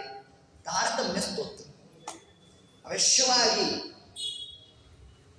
ನಮಗೆ ತತ್ವಜ್ಞಾನ ಬೇಕು ಅಂತಂದ್ರೆ ಯಾವುದರ ಅರಿವಿರಬೇಕು? ನಮಗೆ ತಾರತಮ್ಯದ ಜ್ಞಾನ ಇದೆ. ನಾವು ತಾರತಮ್ಯ ಜ್ಞಾನ ಅಂತಂದ್ರೆ ಒಂದು 3-4 ತಂದು ನಿಲ್ಲಿಸ್ಕೊಂಡ್ಬಿಡ್ತೀವಿ. ಹರಿ ಸರ್ವೋತ್ತಮ, ವಾಯುಜೀವೋತ್ತಮ, ಹರ ವೈಷ್ಣವೋತ್ತಮ, ಇಲ್ಲಿಗೆ ನಿಂತೋಯ್ತು. ಅಷ್ಟೇ ಅಲ್ಲ, ಯಾವ ಯಾವ ದೇವತೆಗಳು ಯಾವ ಯಾವ ಕಕ್ಷೆಯಲ್ಲಿ ಇದ್ದಾರೆ ಈ ಜ್ಞಾನ ಬರಬೇಕು ನಮಗೆ. ಮಧ್ಯರಾತ್ರಿ ಎಬ್ಬಿಸಿ ಒಬ್ಬ ದೇವತೆ ಹೆಸರು ಹೇಳಿ ಆ ದೇವತೆ ಯಾವುದಕ್ಕೆ ಅಭಿಮಾನಿ ಕೇಳಿದ್ರು ನಾವು ಹೇಳಬೇಕು. ಪರಮಾತ್ಮನ ನಾಮಗಳಿಗೆ ಅಭಿಮಾನಿಗಳು ಯಾರು? ಅಭಿಮಾನಿ ದೇವತೆ ಯಾರು? ಉಷಾದೇವಿ. ಇಷ್ಟು ಚಿಂತನೆ ಬಂದಿರಬೇಕು. ಹೀಗೆ ಒಂದೊಂದು ಪ್ರಕಾರವಾದ ತಾರತಮ್ಯೋಪೇತವಾಗಿ ನಾವು ತಿಳಿಬೇಕು. ತಿಳಿದಾಗ ಮಾತ್ರ ನಮಗೆ ಅಪರೋಕ್ಷ ಜ್ಞಾನಕ್ಕೆ ಇದೊಂದು ಸಾಧನೆ. ತನ್ನಿಮಿತ್ತ ಪ್ರಭುತ್ತಮ ಸ್ವಾಮಿಗಳು ತಾವು ಮಾಡಿರ್ತಕ್ಕಂತಹ ತಾರತಮ್ಯ ಸ್ತೋತ್ರ, ತಿಥಿತ್ರಯ ವಿನಿರ್ಣಯ ವಿಶಿಷ್ಟವಾದ ಅಂಶವನ್ನು ತಿಳಿಸಿದ್ದಾರೆ. ಶ್ರಾವಣ ದ್ವಾದಶಿ ನಿರ್ಣಯ. ಶ್ರವಣ ದ್ವಾದಶಿಯನ್ನ ಯಾವತ್ತು ಮಾಡಬೇಕು? ಶ್ರವಣ ದ್ವಾದಶಿ ಅದನ್ನು ನಾವು ಕರೀತಕ್ಕಂಥದ್ದು ಏನಂತ? ಶ್ರವಣೋಪಾಸ. ಯಾಕೆ ಶ್ರವಣೋಪವಾಸವನ್ನು ಯಾಕೆ ಮಾಡಬೇಕು? ಯಾವ ದಿವಸದಲ್ಲಿ ಶ್ರವಣೋಪವಾಸಕ್ಕೆ ಶಾಸ್ತ್ರದಲ್ಲಿ ನಿರ್ಣಯವನ್ನು ಕೊಟ್ಟಿದ್ದಾರೆ ಅಂತಂದರೆ ಅದಕ್ಕೆ ತಿಳಿಸುವುದು ದ್ವಾದಶಿ ತಿಥಿಯಲ್ಲಿ. ಅದ್ಯಾಪಿ ದ್ವಾದಶಿ ತಿಥಿಗೂ ಪರಮಾತ್ಮನೇ ಅಭಿಮನ್ಯನಾಗಿದ್ದಾನೆ. ತನ್ನಿಮಿತ್ತ ದ್ವಾದಶಿಗೂ ಪರಮಾತ್ಮನೇ ಅಭಿಮನ್ಯ. ಇನ್ನು 27 ನಕ್ಷತ್ರಗಳಲ್ಲಿ ಯಾವ ನಕ್ಷತ್ರ ಪರಮಾತ್ಮ ವಿಶೇಷವಾಗಿ ಅಭಿಮನ್ಯನಾಗಿದ್ದಾನೆ? ಶ್ರವಣ ನಕ್ಷತ್ರ. ಹೌದು, ಶ್ರೀನಿವಾಸ ಕಲ್ಯಾಣದಲ್ಲಿ ನಮ್ಮ ದೇವರು ಏನಂದ? ತನ್ನ ನಕ್ಷತ್ರ ಏನಂತ ತಿಳಿಸಿದ್ದಾನೆ? ಶ್ರವಣ ನಕ್ಷತ್ರ ಅಂತ. ಯಾಕೆ ಪರಮಾತ್ಮನ ನಕ್ಷತ್ರ ಶ್ರವಣ ನಕ್ಷತ್ರ ಅಂತಂದ್ರೆ ಉಳಿದಂತಹ ನಕ್ಷತ್ರಗಳೆಲ್ಲ ಒಬ್ಬೊಬ್ಬರು ತಾವು ಅಭಿಮಾನಿಗಳಾಗಿ ಕೂತಿದ್ದಾರೆ. ಆದರೆ ಪರಮಾತ್ಮ ಶ್ರವಣ ನಕ್ಷತ್ರಕ್ಕೆ ತಾನು ಅಭಿಮನ್ಯನಾಗಿದ್ದಾನೆ. ಇಷ್ಟು ಅಂಶವನ್ನು ನಾವು ತಿಳಿಬೇಕು. ಹೀಗೆ ತಿಳಿದಂತಹ ಕಾಲಕ್ಕೆ ಅದರಲ್ಲೂ ಕೂಡ ದ್ವಾದಶಿ ತಿಥಿಗೂ ಪರಮಾತ್ಮನೇ ಅಭಿಮನ್ಯನಾಗಿದ್ದಾನೆ, ಶ್ರವಣ ನಕ್ಷತ್ರಕ್ಕೂ ಪರಮಾತ್ಮನೇ ಅಭಿಮನ್ಯನಾಗಿದ್ದಾನೆ. ಯಾವ ದ್ವಾದಶಿಯಲ್ಲಿ ಶ್ರವಣ ನಕ್ಷತ್ರ ಇರುತ್ತೋ ಆ ದಿವಸ ಉಪವಾಸವನ್ನ ಮಾಡಬೇಕು. ಅದೇ ಶ್ರವಣೋಪವಾಸ. ಏಕಾದಶಿ ಅಂತ ಕರೆಯೋದಲ್ಲ, ಅದನ್ನ ಶ್ರವಣೋಪವಾಸ ಅಂತಲೇ ಕರಿಬೇಕಲ್ಲ. ಈ ಎಲ್ಲ ಅಂಶಗಳನ್ನು ಕೂಡ ಎಷ್ಟು ಗಳಿಗೆ, ಎಷ್ಟು ನಿಮಿಷ, ಸೂರ್ಯೋದಯದಿಂದ ಎಷ್ಟು ಕಾಲ ತನಕ ಇರಬೇಕು, ಯಾವುದು ಶ್ರವಣ ನಕ್ಷತ್ರ, ಇದೆಲ್ಲದರ ನಿರ್ಣಯವನ್ನೇ ಭಗವತ್ವ ಸ್ವಾಮಿಗಳು ಮಾಡಿಕೊಟ್ಟಿರ್ತಕ್ಕಂಥದ್ದು. ಹೀಗೆ ಹಲವಾರು ಗ್ರಂಥಗಳನ್ನು ತಾವು ರಚನೆ ಮಾಡ್ತಾ ಇನ್ನ ಅವರ ಶಿಷ್ಯ ವರ್ಗದ ಬಗ್ಗೆ ಮತ್ತಿಷ್ಟು ನಾವು ತಿಳಿಸಬೇಕು. ಅವರ ಸಾಕ್ಷಾತ್ ಶಿಷ್ಯರಾಗಿ ಬಂದಿರತಕ್ಕಂಥವರೇ ರಘುಪತಿ ತೀರ್ಥ, ಇನ್ನ ತರಂಗಿಣಿ ರಾಮಾಚಾರ್ಯರು ಗೃಹಸ್ಥರಲ್ಲಿ, ಮತ್ತು ವೇದೇಶ ತೀರ್ಥರು, ವೇದವ್ಯಾಸ ತೀರ್ಥರು, ಇವರೆಲ್ಲರೂ ಕೂಡ ರಘೋತ್ತಮ ಸ್ವಾಮಿಗಳಲ್ಲಿ ಅಧ್ಯಯನವನ್ನು ನಡೆಸಿದ್ದಾರೆ. ಇವರಲ್ಲಿ ಒಬ್ಬರು ವಿಶೇಷವಾಗಿ ಸ್ಥಾನವನ್ನು ಪಡೆದಿರತಕ್ಕಂಥವರು ರೊಟ್ಟಿ ವೆಂಕಣ್ಣಾಚಾರ್ಯರು. ಇದೊಂದು ದೊಡ್ಡ ಮನೆತನ ಇವತ್ತಿಗೂ ಇದ್ದಾರೆ, ರೊಟ್ಟಿ ವಂಶ ಅಂತಲೇ ಇದೆ. ಈ ರೊಟ್ಟಿ ವೆಂಕಣ್ಣಾಚಾರ್ಯರು ಅಂತ ಇವರಿಗೆ ಯಾಕೆ ರೊಟ್ಟಿ ಅನ್ನೋ ಹೆಸರು ಬಂತು ಅಂತಂದ್ರೆ, ರಘೋತ್ತಮ ಸ್ವಾಮಿಗಳ ಕಾಲದಲ್ಲಿ ಈ ಚಿಕ್ಕಡಿಗೆ ಅನ್ನೋ ಒಂದು ವಿಶಿಷ್ಟವಾದ ಪದ್ಧತಿ ಸ್ಥಾಪನೆ ಆಯಿತು. ಆದಾಗ ಆ ಚಿಕ್ಕಡಿಗೆಯನ್ನ ಮಾಡ್ತಾ ಇದ್ದವರು ಯಾರು? ವೆಂಕಣ್ಣಾಚಾರ್ಯರು ಮಾಡ್ತಾ ಇದ್ರು. ಅದರಲ್ಲೂ ಯಾವುದರ ನೈಪುಣ್ಯತೆಯನ್ನು ಪಡೆದಿದ್ರಂತೆ, ರೊಟ್ಟಿ ಬಡಿಯೋದರಲ್ಲಿ ನೈಪುಣ್ಯತೆ ಪಡೆದಿದ್ರಂತೆ. ಅದಕ್ಕೆ ಅವ್ರಿಗೆ ಏನಂತೆಲ್ಲ ಹೆಸರಿತ್ತು? ರೊಟ್ಟಿ ವೆಂಕಣ್ಣ ಅಂತಲೇ ಕರೀತಾ ಇದ್ರು. ಸುಮ್ಮನೆ ರೊಟ್ಟಿ ಬಡಿತಾ ಇರಲಿಲ್ಲಂತೆ. ಪ್ರತಿನಿತ್ಯ ರಘುತ್ತಮ ಸ್ವಾಮಿಗಳು ಏನು ತಾವು ಪಾಠವನ್ನು ಮಾಡೋದು ಅದನ್ನೆಲ್ಲ ಕೇಳ್ತಾ ಅಡುಗೆಯನ್ನು ಮಾಡ್ತಾ ಇದ್ರು. ಅನೇಕ ಜನ ಶಿಷ್ಯರು ತಂಡೋಪತಂಡವಾಗಿ ಬರಬೇಕು, ಒಳ್ಳೆ ಪಾಂಡಿತ್ಯವನ್ನು ಪಡಿಬೇಕು, ಅವರು ಹೊರಡು. ವೆಂಕಣ್ಣಾಚಾರ್ಯರು ಒಂದಾವರ್ತಿ ರಘುತ್ತಮರ ನಂದಿದ್ರಂತೆ, ಸ್ವಾಮಿ ಬರೀ ಕರ್ಮಾನುಷ್ಠಾನ ಆಗೋದ್ರೆ ಮೋಕ್ಷಾದಿಗಳಿಲ್ಲ. ಯಾಕೆ ನೀವು ರೊಟ್ಟಿ ಬಡಿಯೋದು, ನೀರು ಹೊತ್ತಾಕೋದು, ಅಥವಾ ದೇವ್ರ ಪಾತ್ರ ತೊಳ್ಕೊಡೋದು, ಇದಕ್ಕೆಲ್ಲ ಪುಣ್ಯ ಇದೆ, ಮೋಕ್ಷವನ್ನು ಹೇಳಿಲ್ಲ. ಮೋಕ್ಷ ಪ್ರಾಪ್ತಿಯಾಗಬೇಕಾದ್ರೆ ಏನು ಕ್ರಮ ಅಂತಂದ್ರೆ ತತ್ವಜ್ಞಾನವನ್ನು ಪಡಿಬೇಕು, ಯಥಾರ್ಥ ಜ್ಞಾನ ಪಡಿಬೇಕು. ಆ ಯಥಾರ್ಥ ಜ್ಞಾನ ಪಡಿಬೇಕಾದ್ರೆ ಇರ್ತಕ್ಕಂಥ ಒಂದೇ ಒಂದು ಜನ್ಮ ಯಾವುದು? ಮನುಷ್ಯ ಜನ್ಮ. ಅದರಲ್ಲೂ ಕೂಡ ಆಚಾರ ಪರಂಪರೆಯಲ್ಲಿ ಬಂದುಬಿಟ್ಟಿದೆ. ಪುನಃ ನಿಮ್ಮಂಥ ಗುರುಗಳು ಇಂತಹ ವಂಶ ಸಿಗುತ್ತೋ ಇಲ್ಲವೋ ಗೊತ್ತಿಲ್ಲ. ತಾವು ಅನುಗ್ರಹ ಮಾಡಬೇಕು. ಉತ್ತಮ ಸ್ವಾಮಿಗಳು ನಕ್ಕದಲ್ಲಿ ರಾಮದೇವ್ ನಡೆಸ್ತಾರೋ, ನೀನು ಮಾಡಿರೋ ಸೇವೆ ಎಂದಿಗೂ ವ್ಯರ್ಥ ಆಗೋಲ್ಲ ಅಂದ್ರಂತೆ. ಅಂದ್ರೆ ಏನಿದರ ಆಂತರ್ಯ ಅಂತಂದ್ರೆ, ದೊಡ್ಡವರ ಸೇವೆಯ ಫಲ ಏನು ಅಂತಂದ್ರೆ, ನಾವೇನೋ ಓದ್ಬಿಟ್ವಿ, ನಮಗೇನೋ 2 ಶಾಲು ಬಂದ್ಬಿಡ್ತು, ಅದರಿಂದಾಗಿ ನಮ್ಮ ಸಾಧನೆ ಎಲ್ಲ ಅಲ್ಲ.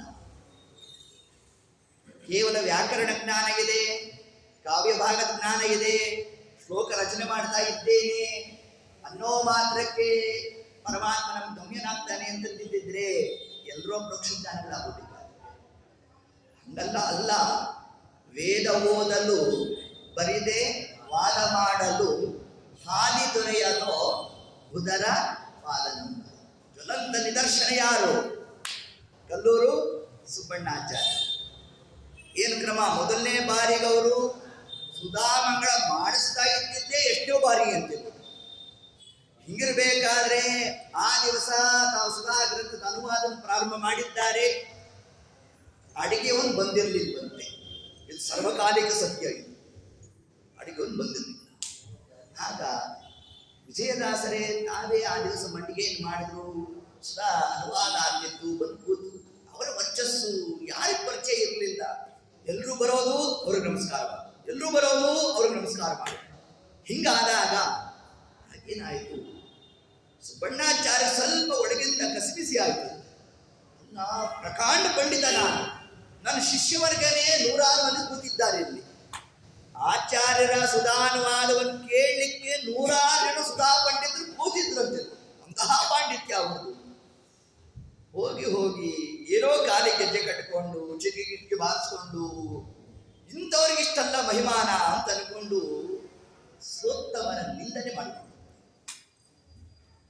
ನೀನೇನು ಕೂಸಿ ಮಗ ದಾಸ ಅಂದ್ರೆ? ಹೌದು ಸ್ವಾಮಿ ಅಂದ್ರೆ. ಯಾರು? ನಿಮ್ಮ ವಿಜಯದಾಸ. ಅಂದಾಗ ಒಂದು ಸುಧಾವಾಕ್ಯ ನಮಗೆ ಉಪದೇಶ ಆದರೆ ಅಂದ್ರೆ ಕಲ್ಲೂರು ಸುಬ್ಬಣ್ಣಾಚಾರ್ಯ ನಕ್ಬಿಟ್ರು. ಸುಧಾ ಗ್ರಂಥ ಅಂದ್ರೆ ಏನಂತ ಅರ್ಥ ಮಾಡಿದ್ದೀವಿ? ಅದು ಪ್ರವೇಶ ಮಾಡಲಿಕ್ಕೆ 11 ವರ್ಷ ಕಸರತ್ತು ಮಾಡಬೇಕು. ವ್ಯಾಕರಣ ಆಗಬೇಕು, ನ್ಯಾಯಶಾಸ್ತ್ರ ಆಗಬೇಕು, ಮೀಮಾಂಸಕ ಪರಿಚಯ ಇರಬೇಕು, ಪ್ರಕರಣ ಗ್ರಂಥಗಳಾಗಬೇಕು, ತತ್ವಪ್ರಕಾಶಿಕ ಆಗಬೇಕು. ಇಷ್ಟಲ್ಲಾದ್ರೂ ಕೂಡ ಸುಧಾ ಗ್ರಂಥದ ಒಂದು ಪಂಕ್ತಿ ಅರ್ಥ ಆಗ್ತದೋ ಇಲ್ವೋ ಅಂತಂದ್ರೆ ಹೇಳೋರಲ್ಲಿ ಸಾಮರ್ಥ್ಯ ಇದೆಯಾ, ಕೇಳೋರಲ್ಲಿ ಬಂದೀತು ಅಂದ್ರಂತೆ ವಿಜಯರಾಜ. ಯಾವಾಗ ಸೋತ್ತವರ ನಿಂದನೆ ಆಯಿತು, ಮರುಕ್ಷಣಕ್ಕೆ ನಾವು ಅನುವಾದವನ್ನು ಮುಂದುವರಿಸಿದ್ರೆ ಒಂದೂ ಶಬ್ದ ಮುಂದೆ ಬರಲೇ ಇಲ್ಲ. ಆಗ ಅವರ ಜೊತೆಗೆ ಒಬ್ಬ ಸೇವೆ ಮಾಡಲಿಕ್ಕಾಗಿ ನೀರು ಹೊತ್ತಾಕೊಂಡು ನಿಂತಂತೆ. ಅವನು ಕರೆದ್ರು ವಿಜಯರಾಯ. ಕೇಳಿದ್ರಂತೆ, ನಿನ್ ಗೋತ್ರ ಹೇಳು. ಗೋತ್ರ ಪ್ರವರ, ಪ್ರವರ ವಿವರ ಗೊತ್ತಿಲ್ಲ, ಅಂತಹ ಶುಲ್ಕ.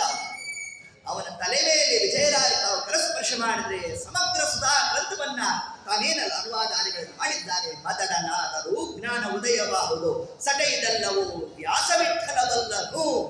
ಹೀಗೆ ಆ ಒಂದು ಅಂಶವನ್ನೇ ತಿಳಿಸಿದ್ದಾರೆ. ಅಂತಹ ಮಹಿಮಾ ಅದು ದೊಡ್ಡವರಿಂದ ಬರ್ತಕ್ಕಂಥದ್ದೇ ಹೊರತಾಗಿ ನಾವು ಕಲ್ತ್ವಿ ನಾವು ಮಾಡಿದ್ವಿ ಅಂತಂದ್ರೆ ಅಂತ ಬರುವುದಲ್ಲ ಅನ್ನೋ ಅಂಶವನ್ನೇ ಇಲ್ಲೂ ಕೂಡ ಗೌತಮ ಸ್ವಾಮಿಗಳು ತಾವು ಪ್ರತಿನಿತ್ಯ ರಾಮದೇವರ ಸೇವೆಗೆ, ರಾಮದೇವರ ನೈವೇದ್ಯಕ್ಕೆ ಏನು ಆ ಒಂದು ಪದಾರ್ಥಗಳನ್ನು ತಾವು ಪಾಕ ಮಾಡ್ತಾ ಇದ್ರು. ಅದರ ಮಹಿಮಾ ಇಡೀ ಜಗತ್ತು. ಆಯ್ತಪ್ಪ, ಮುಂದೆ ರಾಮದೇವರು ಅನುಗ್ರಹ ಮಾಡ್ತಾರೆ.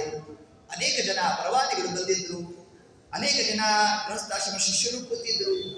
ಅವರನ್ನು ಕೇಳಿದ್ರಂತೆ, ನಿಮ್ಮಲ್ಲಿ ಯಾರು ಈ ದಿವಸ ಪರವಾದಿಗಳೊಟ್ಟಿಗೆ ವಾದವನ್ನು ಮಾಡ್ತಿದ್ರು?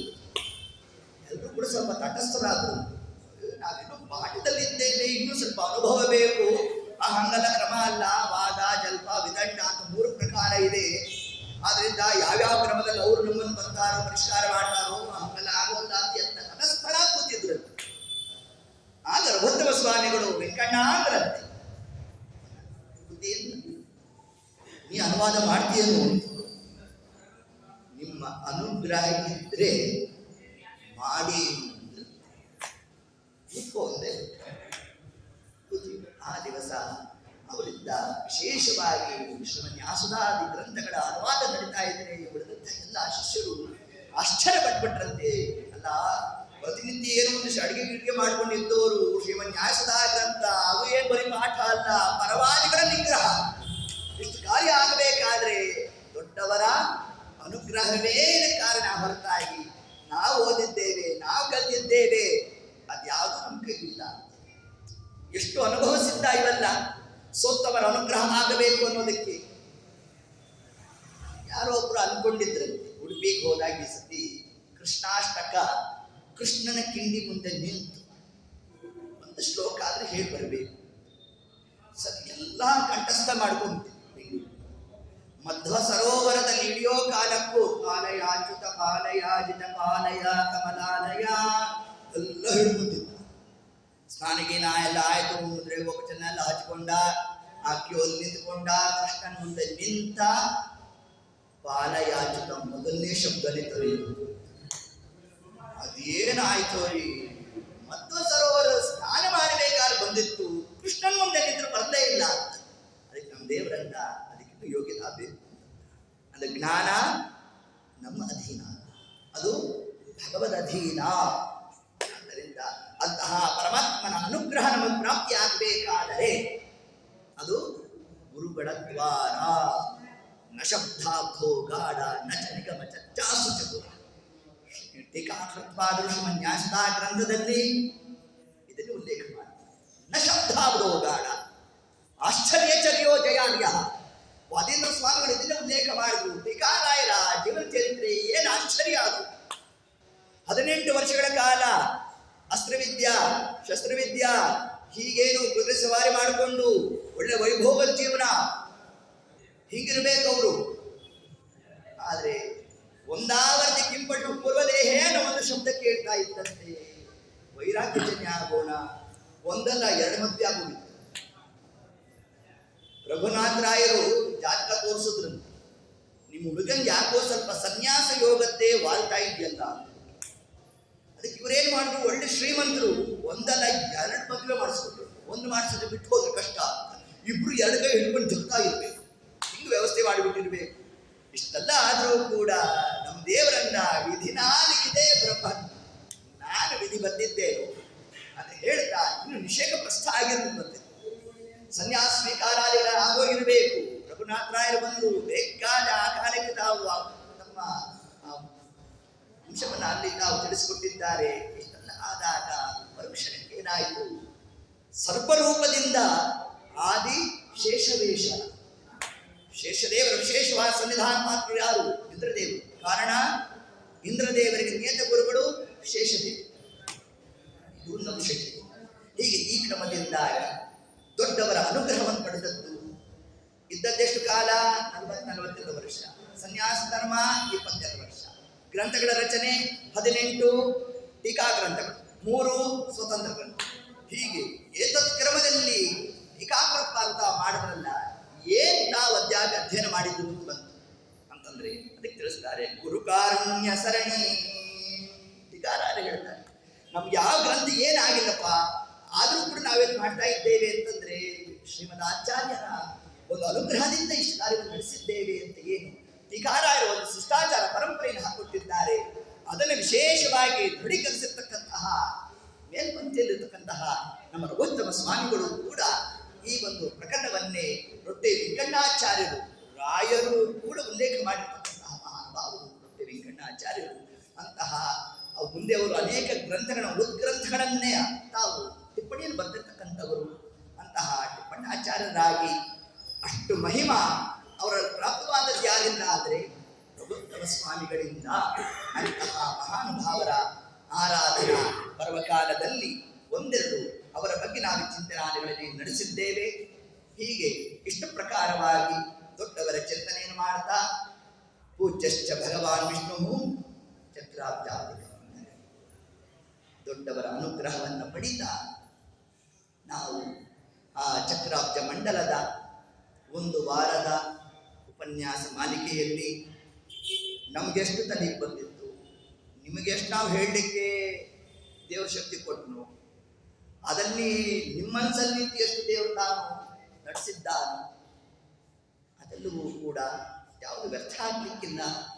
ಕಾರಣ ಒಂದೊಂದು ಶಬ್ದವನ್ನು ನಾವು ಕೇಳಿದ್ರು ಕೂಡ ಅದರಲ್ಲಿ ಒಂದು ವಲಯವನ್ನು ಹೆಚ್ಚಿಗೆ ಬೇಡ. ನಾವು ಷಟ್ಕೋಣ ದಾಟ್ಕೊಂಡು ಹೊರಟೋಗಿದ್ದೇವೆ, ಷಟ್ಕೋಣ ದಾಟ್ಕೊಂಡು ಹೋಗುವುದು ಬೇಡ.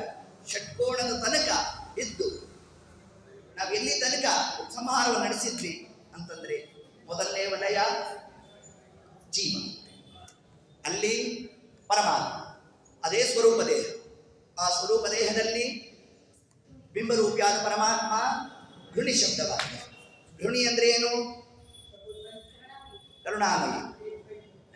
ಅಂದ್ರೆ ನಮ್ಮ ಹೃದ್ಗತನಾದ ಪರಮಾತ್ಮ ಕರುಣಾ ಸಮುದ್ರ ಇದ್ದಾನೆ. ಯಸ್ಮಾತ್ ಅನುಕಂಪನಾವ. ಇದನ್ನೇ ಆಚಾರ್ಯರು ಯಮಕ ಭಾರತದಲ್ಲಿ ನಾವು ಹೇಳ್ತಾ, ಪರಮಾತ್ಮ ತಾನು ಅನುಗ್ರಹ ಮಾಡಿದ್ದಾನೆ ಅಂತಂದ್ರೆ ನಾವು ಸೇವೆ ಮಾಡಿದ್ವಿ, ಅದೇ ದೇವರು ಬಂದ, ದೇವರು ಅನುಗ್ರಹ ಮಾಡ್ದ, ಹಂಗಲ್ಲ ಅಲ್ಲ ಅಂತಂದ್ರು. ಯಸ್ಮಾತ್ ಅನುಕಂಪನಾವ, ನಮ್ಮ ಮೇಲೆ ದೇವರು ಕಾರುಣ್ಯವನ್ನು ತೋರ್ತಾ, ಏನೋ ಈ ಹುಡುಗ ಒಂದಿಷ್ಟು ಚಿಂತನೆ ಮಾಡಿಬಿಟ್ಟಿದ್ದಾನ್ರಿ, ಪ್ರಯತ್ನ ಪಟ್ಟಿದ್ದಾರಪ್ಪ ಅಂತ ಹೇಳಿಕೊಂಡು ಈ ಪೇಪರ್ಗಳು ತುಂಬಿಸಿದ್ರೆ ಏನ್ ಮಾಡ್ತಾರಂತೆ, ಪಾಸಿಂಗ್ ಮಾರ್ಕ್ ಬಂದ್ಬಿಡುತ್ತೆ. ಒಂದು ಹೇಳಬಾರ್ದು, ಸುಮ್ಮನೆ ಹೇಳ್ತಿದ್ರಿ. ಒಂದು ಬರೀ ಖಾಲಿ ಶೀಟ್ ಕೊಟ್ರೆ ಏನು ಮಾಡಬೇಕು, 0 ಬರುತ್ತೆ. ಆದರೂ ಏನೋ ಒಂದು ಪ್ರಶ್ನೆ ಇತ್ತು, ಆ ಪ್ರಶ್ನೆಗೆ ಸಂಬಂಧಪಟ್ಟಿದ್ದು ಒಂದಷ್ಟು ಉತ್ತರವನ್ನ ಪಡೆದು ಮಾಡಿದ್ರೆ ಏನೋ ಒಂದಷ್ಟು ಇಂಕಾರು ಖಾಲಿ ಮಾಡಿದ್ನಲ್ಲ ಈ ಹುಡುಗ ಅಂತ ಏನ್ ಮಾಡ್ತಾರಂತೆ, ಒಂದು 35 ಅಂಕ ಬಂದಾತು. ಅದರಂತೆ ನಮಗೂ ಕೂಡ ಪ್ರಯತ್ನವನ್ನು ಮಾಡಿದ್ರೂ ಕೂಡ ಆ ಒಂದೊಂದು ವಲಯದಲ್ಲಿ ಇರ್ತಕ್ಕಂತಹ ಪರಮಾತ್ಮನ ರೂಪಗಳನ್ನ, ಅದರ ಪ್ರಥಮ ವಲಯ ಗೃಣಿ ಶಬ್ದವಾಚ್ಯ. ಗೃಣಿ ಶಬ್ದವಾಚ್ಯ ಮತ್ತಿನ್ಯಾರನ್ನ ಕರಿತೇವೆ ನಾವು, ಸೂರ್ಯ. ಅದರಿಂದ ಹಾಗಾದ್ರೆ ಸೂರ್ಯನೋ ಪರಮಾತ್ಮನೋ ಹಿಂಗೊಂದು ಜಿಜ್ಞಾಸೆ ಬಂದಾಗ ಅದಕ್ಕೆ ಗೃಣಿ ಶಬ್ದದ ಆಚೆ ಈಚೆ ಬದಿಯಲ್ಲಿ ಏನನ್ನು ಬರಿತೇವೆ, ಆ ಕಡೆ ಈ ಕಡೆ ಓಂಕಾರವನ್ನು ಬರಿತೇವೆ. ಓಂ ಘೃಣಿ ಓಂ. ಪ್ರಣವಂ ಅಲ್ಲಿ ಓಂಕಾರ ಹೇಳಬಾರದು ಅಂದ್ರೆ ವಿಶೇಷ ಉಪಾಸನೆ ಇಲ್ಲ ಅಂತ. ಆ ಶಬ್ದ ಹೇಳಲಿಕ್ಕೆ ಬಾಧಕ ಅಲ್ಲ, ನೀವು ಅದಕ್ಕೆ ಬಾಧಕ ಅಂದ್ಬಿಟ್ರೆ, ಈಗ ಕಂಕಣಾಕಾರ ಸುಳಾದಿಯಲ್ಲಿ ಓಂಕಾರವನ್ನು ಆಚೆ ಈಚೆ ಬದಿಯಲ್ಲಿ ಲಿಪಿಸಿ ಅಂತ ಯಾರು ಅದೇ ವಿಜಯದಾಸರು ಹೇಳಿದ್ರಲ್ಲ, ಆಗ ಓಂಕಾರ ಕಾಲಕ್ಕೆ ನಾವು ಬ್ಲಾಂಕ್ ಮಾಡಬೇಕಾದ್ರೆ ಹಂಗಲ್ಲ ನೋಡಿ. ಅತ್ಯಾಗಿ ಪ್ರಣವ ಮಂತ್ರದ ಉಪಾಸನೆಗೆ ಅಧಿಕಾರಿಗಳು ಯತಿಗಳು ಮಾತ್ರ. ಗೃಹಸ್ಥನಾದ ಬ್ರಾಹ್ಮಣನು ಕೂಡ ಸಮಗ್ರ ಅಧಿಕಾರಿ ಅಲ್ಲ ಉಪಾಸನೆಗೆ. ಅವರು ಹೇಗೆ ಹಂಸ ಮಂತ್ರಕ್ಕೆ ಅಧಿಕಾರಿಗಳು ಕೇವಲ ವಾಯುದೇವರು, ಸಂಕಲ್ಪ ಕೃಷ್ಣಾರ್ಪಣೆ ಬಿಡ್ಲಿಕ್ಕೆ ಸರ್ವಜೀವರಿಗೂ ಅಧಿಕಾರ ಪ್ರಾಪ್ತಿ ಇದೆಯೋ, ಅದರಂತೆ ಓಂಕಾರದಿಂದ ಉಪಾಸನಾ ಕ್ರಮ ನಮ್ಮ ಯೋಗ್ಯತೆ ಅಲ್ಲ. ಆದರೆ ವಿಜಯರಾಯ ಹೇಳಿರೋ ಕ್ರಮದಲ್ಲಿ ನಾವು ಶಬ್ದವನ್ನ ಹೇಳಿ ಪರಮಾತ್ಮ ಹೀಗಿದ್ದಾನೆ ಅನ್ನೋದಷ್ಟೇ ಚಿಂತನೆ ಹೊರತಾಗಿ ಅದರಲ್ಲಿರ್ತಕ್ಕಂಥ ಆಕಾರದಿಂದಾಗಿ ಪರಮಾತ್ಮನ ಹೇಗೆ ಉಪಾಸನೆ ಮಾಡಬೇಕು, ಉಕಾರದಲ್ಲಿ ಪರಮಾತ್ಮ ಓ ಉಚ್ಚತೆ ಹೀಗೆ ಈ ಶಬ್ದವನ್ನು ತಗೊಂಡು ಅಲ್ಲಿ ಉಪಾಸನಾ ಕ್ರಮ ನಿಷಿದ್ಧ. ಇಷ್ಟರ್ಥ ಮಾಡಬೇಕು ಒಟ್ಟಾರೆ ಅಲ್ಲಿ. ಇಲ್ಲ ಅಂದ್ರೆ ಕೆಲವೊಬ್ರು ಯಾರೋ ಏನು ಮಾಡಿದ್ರು, ಶ್ರೀಕಾರ ಹಾಕಿದ್ರು. ಶ್ರೀಕಾರ ಹಾಕ್ಲಿಕ್ಕೆ ಅಧಿಕಾರ ಕೊಟ್ಟಿದ್ಯಾರು? ಶ್ರೀಕಾರ ಕೊಡ್ಲಿಕ್ಕೆ ಅಂತ ಎಲ್ಲಾರು ನಮಗೆ ದಾಖಲಾತಿ ಇದೆಯಾ? ದಾಖಲಾತಿ ಇಲ್ಲ. ಪ್ರಮಾಣ ಇಲ್ಲದಿರೋ ಕೆಲಸ ಮಾಡಲಿಕ್ಕೆ ನಮಗೆ ಅಧಿಕಾರ ಬರೋಣ. ಇಲ್ಲ ಇನ್ನೊಬ್ರು ಅಪರೋಕ್ಷ ಜ್ಞಾನಿಗಳು ಬರಬೇಕು, ಅವ್ರು ಬಂದು ಹೇಳಬೇಕು. ಹಾಗಾದ್ರೆ ವಿಜಯರಾರು ಯಾಕೆ ಅಲ್ಲಿ ಅದೇ ಓಂಕಾರವನ್ನು ಕೊಟ್ಟರು?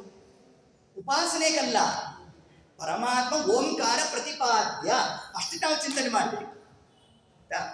ಇಷ್ಟನ್ನು ಮಾಡ್ತಾ ಇನ್ನು ಮೇಲ್ಭಾಗದಲ್ಲಿ ಅಂ ಅಹ. ಯಾಕೆ ಅಮ್ಮಹ ಶಬ್ದನೇ ಯಾಕೆ ಬಂತು? ಅಂತ ಎಂತಹ ಅಂತ ಅಂದ್ರೆ ಏನು? ಕೊನೆಯಲ್ಲಿ ಅವನೇ ಕೊನೆಯಂಕ. ಆಯ್ತು, ಇದೇ ಯಾಕೆ ಬಂತು? ಕಂ ಕಪಿಲಾಯ ನಮಃ. ಪರಮಾತ್ಮ ಕಪಿಲ ಶಬ್ದವಾಚನಾಗಿದ್ದಾನ್ರಿ. ಗಾಯತಿ ಬ್ರಹ್ಮ, ಪಿ ಪಿನಾಕಿ, ಅಲ್ಲಿ ರುದ್ರದೇವರು, ಲಾಲಯತಿ, ಇವರು ರಕ್ಷಣೆ ಮಾಡೋನು ಯಾರು? ಅವನು ಕಪಿಲ. ಆ ಶಬ್ದನೂ ಹಾಕ್ರಿ.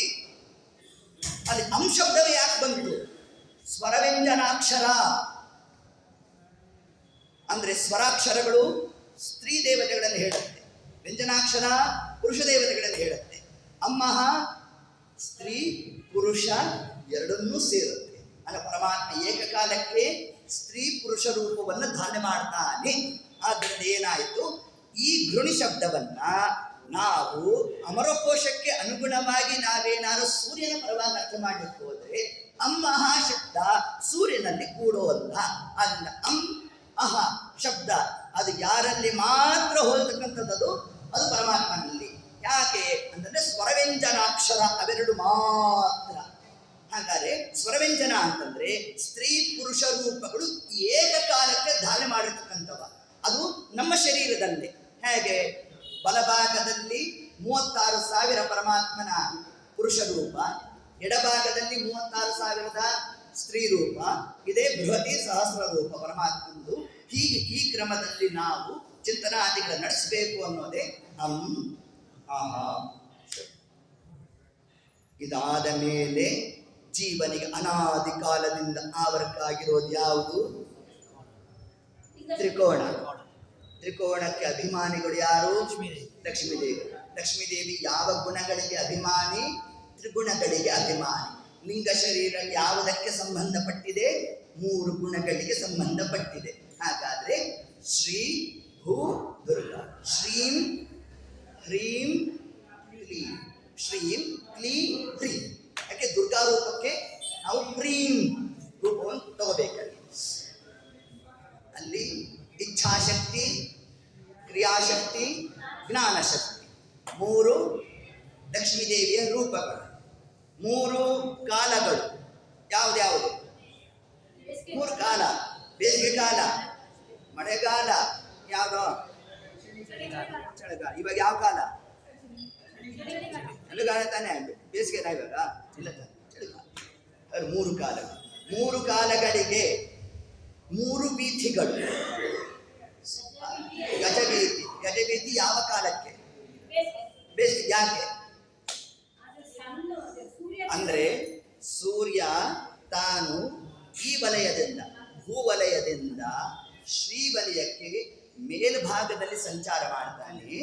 ಹಾಗೇನಾಯಿತು, ಸ್ವಲ್ಪ ವಿಳಂಬ ಆಯಿತು. ಅಂದ್ರೆ ಸೂರ್ಯ ಅಸ್ತಮ ಆಗುವ ಸಮಯವು, ಅಸ್ತಂಗತನಾಗುವ ಸಮಯವು ಕೂಡ ಏನಾಯಿತು? ವಿಳಂಬ ಆಯಿತು. ಹಾಗಾದ್ರೆ ಹಗಲು ಜಾಸ್ತಿ, ರಾತ್ರಿ ಕಡಿಮೆ. ಅದು ಬೇಸಿಗೆ ಕಾಲ. ಈಗ ಚಳಿಗಾಲ, ರಾತ್ರಿ ಜಾಸ್ತಿ, ಬೆಳಗಿನ ಕಾಲ ಸಮಯ. ಯಾಕೆ? ಅಜಬೀತಿ ಹೀಗೆ ಬಂತದ್ದು. ಅಂದ್ರೆ ಏನಾಯ್ತು? ಮೆಟ್ಲು ಹಿಡಿಬೇಕಾದ್ರೆ ಹೇಗೆ ಹಿಡಿತೀವಿ? ಇಳಿದು ಮೆಟ್ಲು ಹತ್ತಬೇಕಾದ್ರೆ ಉತ್ಸಪ್ಪ ಅಂತ. ಅದರಿಂದ ಅಜಬೀತಿ. ಇನ್ನ ಈ ಭಾಗ ಇದು ರಥವೀತಿ. ರಥವೀತಿ ಅಂದ್ರೇನು? ಚಕ್ರಗಳು ಏಕಪ್ರಕಾರವಾಗಿ ಬರಬೇಕು. ಚಕ್ರಗಳು ಏಕಪ್ರಕಾರವಾಗಿ ಬರಬೇಕು ಅಂತಂದ್ರೆ ಏನರ್ಥ? ಅದು ಹಗಲು ರಾತ್ರಿ ಸಮವಾಗಿ ಇರುತ್ತೆ. ಇದನ್ನೇ ರಥವೀತಿ ಅಂತ. 3 ಮಂಡಲಗಳ ಚಿಂತನೆಯಾಗಿ ಆ ಸೂರ್ಯ ಗಜವೀತಿಯಲ್ಲಿರ್ತಕ್ಕಂಥದ್ದೇ ಲಕ್ಷ್ಮೀನಾರಾಯಣ ರೂಪ. ಅಜವೀತಿಯಲ್ಲಿರೋದು ರುಕ್ಮಿಣಿ ಸಮೇತನಾದ ಕೃಷ್ಣ ರೂಪ. ರಥವೀತಿಯಲ್ಲಿರೋದು ಅಗ್ನಿಮಂಡಲ, ಲಕ್ಷ್ಮೀ ನರಸಿಂಹ ರೂಪವನ್ನ ನಾವು ಚಿಂತನೆ ಎಲ್ಲಿ? ರಥವೀತಿಯಲ್ಲಿ. ಇಷ್ಟ ಆದ ಮೇಲೆ ಇನ್ನೊಂದು ವಲಯವನ್ನ ಸುತ್ತನ್ನ ಹಾಕಿ ಅದರ ಮೇಲೆ ನಾವು ಬರೆಯೋದೇ ಷಟ್ಕೋಣ. ಆ ಷಟ್ಕೋಣಕ್ಕೆ ಅಭಿಮಾನಿಗಳು ಯಾರು? ವಾಯುದೇವರು. ಆ ಷಟ್ಕೋಣ ಹೇಗಿರುತ್ತೆ? ಯಂತ್ರೋದ್ಧಾರಕ ಪ್ರಾಣದೇವರು ಅಂತ ಇರುತ್ತೆ. ಹಾಗಾದ್ರೆ ಅದನ್ನು ನೋಡಿದಾಗಲ್ಲ ನಮ್ಗೆ ಏನು ತಲೆಗೆ ಬರಬೇಕು? ನನ್ನ ಹೃದಯದಲ್ಲೂ ಇದೇ ಕ್ರಮದಲ್ಲೇ ಷಟ್ಕೋಣಗಳಿದೆ. ಆ ಷಟ್ಕೋಣಕ್ಕೆ ಯಾರು ಅಭಿಮಾನಿಗಳು ಅಂತಂದ್ರೆ ಈ ಹನುಮಪ್ಪನೇ ಅದಕ್ಕೆ ಅಭಿಮಾನಿ. ಅದಕ್ಕೆ ವ್ಯಾಸರಾಜರು ಈ ವ್ಯವಸ್ಥೆ ಮಾಡಿಕೊಟ್ಟಿದ್ದಾರೆ. ಇಷ್ಟು ನಮ್ಮ ತಲೆಗೆ ಬರಬೇಕು. ಇಷ್ಟು ಬಂದ ಮೇಲೆ ಆ ಷಟ್ಕೋಣದಲ್ಲಿ ಏನಾದ್ರು ತುಂಬಿಸ್ಬೇಕು.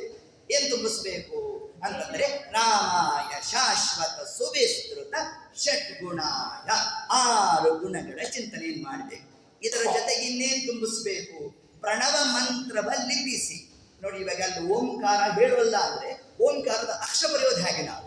ಹೌದಾ? ಹಾಗಾದ್ರೆ ಅಕಾರ, ಉಕಾರ, ಮಕಾರ, ನಾದ, ಬಿಂದು, ಘೋಷ ಇಲ್ಲಿಗೆ ನಿಲ್ಲಿಸ್ಬೇಕು. 6 ಅಕ್ಷರ. ಹಾಗಾದ್ರೆ ಆ ಪ್ರಣವ ಮಂತ್ರದಲ್ಲಿ ಇರುವ ಪರಮಾತ್ಮನ ರೂಪಗಳು ಯಾವುದು? ವಿಶ್ವ, ತೈಜಸ, ಪ್ರಾಜ್ಞ, ತುರ್ಯ, ಆತ್ಮ, ಅಂತರಾತ್ಮ. ಜ್ಞಾನಾತ್ಮ ಪರಮಾತ್ಮನನ್ನು ನಿಲ್ಲಿಸಬೇಕು. ಇದನ್ನು ಎಲ್ಲಿಗೆ ನಿಲ್ಲಿಸಿ ಇದನ್ನು ಎಲ್ಲಿಗೆ ನಾವು ತಗೋಬೇಕು? ಅನಾಹತ ಚಕ್ರಕ್ಕೆ ತಗೋಬೇಕು. ಇದನ್ನ ಅನಾಹತ ಚಕ್ರದಲ್ಲಿ ಎಷ್ಟಿದೆ? ಅಷ್ಟದಳ ಕಮಲ. ಈಗ ಇಬ್ಬರನ್ನ ನಿಲ್ಲಿಸಿದ್ವಿ. ಆ 2 ನಾವು ತಗೋಬೇಕು. ತಗೊಂಡಾಗ ಪ್ರತ್ಯೇಕ ಸ್ಥಾನ ಅಂದು. ಯಾಕೆ? ಷಟ್ಕೋಣದಲ್ಲಿ ಷಣ್ಮಹಿಷಿಯರ ಚಿಂತನೆ ಮಾಡಿಬಿಡ್ಬೇಕಂತೆ. ಷಣ್ಮಹಿಷಿಯರಿಗಿಂತ ಅತ್ಯಂತ ವಿಲಕ್ಷಣವಾಗಿ ಉತ್ಕೃಷ್ಟವಾದ ಸ್ಥಾನದಲ್ಲಿರುವರು ಯಾರು? ಜಾಂಬವತಿ. ಆ ಷಣ್ಮಹಿಷಿಯರಲ್ಲೇ ಬಂದ್ಬಿಟ್ರು. ಷಣ್ಮಹಿಷಿಯರಲ್ಲಿ ಕಿಂಚಿತಾಧಿಕ್ಯ ಯಾವಾಗ? ಶ್ರೀರೂಪದ ಆವೇಶ ಇದ್ದಾಗ 6ನೇ ಕಕ್ಷೆಯಲ್ಲೇ ಬರ್ತಾರೆ ಷಣ್ಮಹಿಷಿಯರು. ಬಂದಾಗ್ಲೂ ಕೂಡ ಆ ಜಾಂಬವತಿ ದೇವಿಗೆ ಆಧಿಕ್ಯ ಯಾವಾಗ ಬರುತ್ತೆ ಅಂತಂದ್ರೆ ಶ್ರೀರೂಪಣಾದ ಲಕ್ಷ್ಮೀ ದೇವಿಯ ಸನ್ನಿಧಾನ ಬಂದಾಗ ಮಾತ್ರ ಆಧಿಕ್ಯ. ಎಷ್ಟು ಆಧಿಕ್ಯ? 5ನೇ ಕಕ್ಷೆಗೆ ಬಂದು ಕೂಡುವಷ್ಟು ಮಾತ್ರ ಆಧಿಕ್ಯ. ಆಯ್ತಾ? ಆದರೆ ಈ ಷಣ್ಮಹೇಶ್ಯರು ಷಟ್ಕೋಣದಲ್ಲಿ ಚಿಂತನೆ ಮಾಡಿ ಇನ್ನ ಅಷ್ಟದಳದಲ್ಲಿ ಪುನಃ ಆ 6 ಮಂದಿಯಲ್ಲಿ ನಾವು ಸ್ಮರಣೆ ಮಾಡಿ 2 ಉಳಿತಲ್ಲ, ಆ ಉಳಿದಿರೋದೇ ರುಕ್ಮಿಣಿ ಸತ್ಯಭಾಮ. ಸಾಕ್ಷಾತ್ ಲಕ್ಷ್ಮೀ ದೇವಿಯ 2 ರೂಪಗಳು ಪ್ರತ್ಯೇಕವಾಗಿ ಅಲ್ಲಿ ನಾವು ಶ್ರೀ ಭೂರೂಪ ಹಿಂಗೂ ನೀವು ತಗೊಳ್ಳಿ, ಅದನ್ನು ನಾವು ಸುಮ್ಮನೆ ರುಕ್ಮಿಣಿ ಸತ್ಯಭಾಮ ಅಂತ ತಿಳಿಸಿದ್ವಿ. ಹೀಗೆ ಆ ಕ್ರಮದಲ್ಲಿ ನಾವು ಅಷ್ಟ ದಳದಲ್ಲಿ ಈ ಕ್ರಮವನ್ನು ನಾವು ಚಿಂತನೆ ಮಾಡಬೇಕು. ಅಲ್ಲಿ ಪುನಃ ನಾವು ಆತ್ಮ ಅಂತರ ಜ್ಞಾನಾತ್ಮ ಪರಮಾತ್ಮ ಇಷ್ಟು ರೂಪಗಳು 8 ವಲಯದಲ್ಲಿ ನಾವು ಮಾಡತಕ್ಕಂಥದ್ದು. ಷಟ್ಕೋಣದಲ್ಲೇ ಪುನಃ ಹಿಂದಕ್ಕೆ ನಾವು ಬಂದಾಗ ಪರಮಾತ್ಮನ 6 ಗುಣಗಳು. ಷಡಾಕ್ಷರ ಮಂತ್ರ ಯಾವುದು? ವಿಷ್ಣವೇ ನಮಃ. ವಿ ಷ ನ ವೇ ನ ಮಃ. ಇಷ್ಟನ್ನ ಆ 6 ಕೋಣೆಗಳಲ್ಲೇ ನಾವು ಚಿತ್ರಿಸಬೇಕು. ಇದೆಲ್ಲ ಆದಮೇಲೆ ಸಮಸ್ತವಾದ ಎಲ್ಲ ಗ್ರಹಗಳು, ಯೋಗ, ಕರ್ಣ, ತಿಥಿ, ವಾರ ಎಲ್ಲವೂ ಕೂಡ ದೇವರ ಅಧೀನ. ತನ್ನಿಮಿತ್ತ ಎಷ್ಟು ಸಂವತ್ಸರಗಳು? 60 ಸಂವತ್ಸರ. 60 × 6, 60 ಡಿವೈಡೆಡ್ ಬೈ 6 ಅನ್ನೆಷ್ಟು? 10 ಬಂತು. 10 ಸಂವತ್ಸರ ಒಂದೊಂದು ವಲಯದಲ್ಲಿ ಚಿಂತನೆ ಮಾಡಬೇಕು. ಇನ್ನು 27 ನಕ್ಷತ್ರದ್ದು ಹೇಳಿದ್ದೆ, 4 ಪಾದ ಹಾಗೆ ಬಂತು. 27 × 4 ತಗೊಂಡ್ರೆ 108. 108 ಡಿವೈಡೆಡ್ ಬೈ 6 ಅಂತ ತಗೊಂಡ್ರೆ ಎಷ್ಟು ಬಂತು? ನಮಗೆ 18 ಬಂತು. 18 ನಾವು 18 ಅಂತಂದ್ರೆ 4 ನಕ್ಷತ್ರವನ್ನು ತಗೊಂಡ್ರೆ ಏನಾಯ್ತು?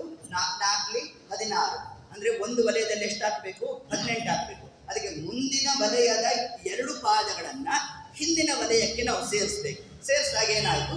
18 ಪಾದಗಳು. ಯಾವುದು? ನಕ್ಷತ್ರದ್ದು. ಅಷ್ಟು ತಗೊಂಡಾಗ ಏನಾಯ್ತು? 27 ನಕ್ಷತ್ರಗಳು. ಅಂದ್ರೆ ಒಂದು ವಲಯದಲ್ಲಿ 4.5 ನಕ್ಷತ್ರಗಳನ್ನ ನಾವು ಸೇರಿಸಬೇಕು.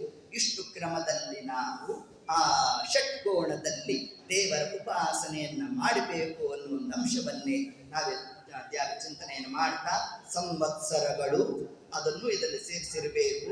ಇನ್ನು ಅಯನಗಳು, ಮುಂದೆ ಬಂದಿರತಕ್ಕಂತಹ ಯೋಗ ಕರ್ಣಾದಿಗಳನ್ನು ಕೂಡ ಅಲ್ಲಿ ನಾವು ಸೇರಿಸಬೇಕು. ಇನ್ನು ಮುಂದೆ ಬರ್ತಕ್ಕಂತಹ 12 ದಳದ ಕಮಲ, 24 ದಳದ ಕಮಲ, ಏನಮ್ಮ? ಲಕ್ಷ್ಮೀದೇವಿಯ ಪೀಠ ಸ್ಥಳದಲ್ಲಿ ಅದೇ ಅನಾಹತ ಚಕ್ರ. ಅನಾಹತ ಚಕ್ರದಲ್ಲೇ ಬರೋದು ಯಾವುದು ನಮಗೆ? ಅಷ್ಟದಳ ಕಮಲ. ಅಷ್ಟದಳ ಕಮಲದ ಒಳಗಡೆ ಇರೋದು ಯಾವುದು? ಒಂದು ಪೀಠ. ಆ ಪೀಠಕ್ಕೆ ಎಷ್ಟು ದ್ವಾರ? 5 ದ್ವಾರ. ಅದರ 4 ದ್ವಾರಗಳು ಯಾವುದು? ಆ 4 ದ್ವಾರಗಳಿಗೆ ದ್ವಾರಪಾಲಕನಾಗಿ ಯಾರಿದ್ದಾನೆ? ಪರಮಾತ್ಮನೇ ಇದ್ದಾನೆ. ಆತ್ಮ, ಅಂತರಾತ್ಮ, ಜ್ಞಾನಾತ್ಮ, ಪರಮಾತ್ಮ. 5ನೇ ದ್ವಾರ ಯಾವುದು? ನಮ್ಮ ಬ್ರಹ್ಮನಾಡಿ ಅಂದ್ರೆ ಸಹಸ್ರಾರ. ಸಹಸ್ರಾರದಲ್ಲಿರೋ ಪರಮಾತ್ಮನ ರೂಪ ಯಾವುದು?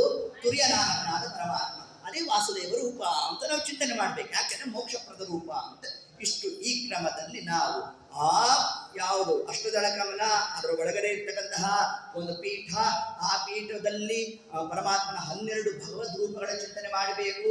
ಇಷ್ಟೆಲ್ಲ ಚಿಂತನೆ ಮಾಡಿದ ಮೇಲೆ ಅದರ ಮೇಲೆ ಇರೋದು ಯಾವುದು?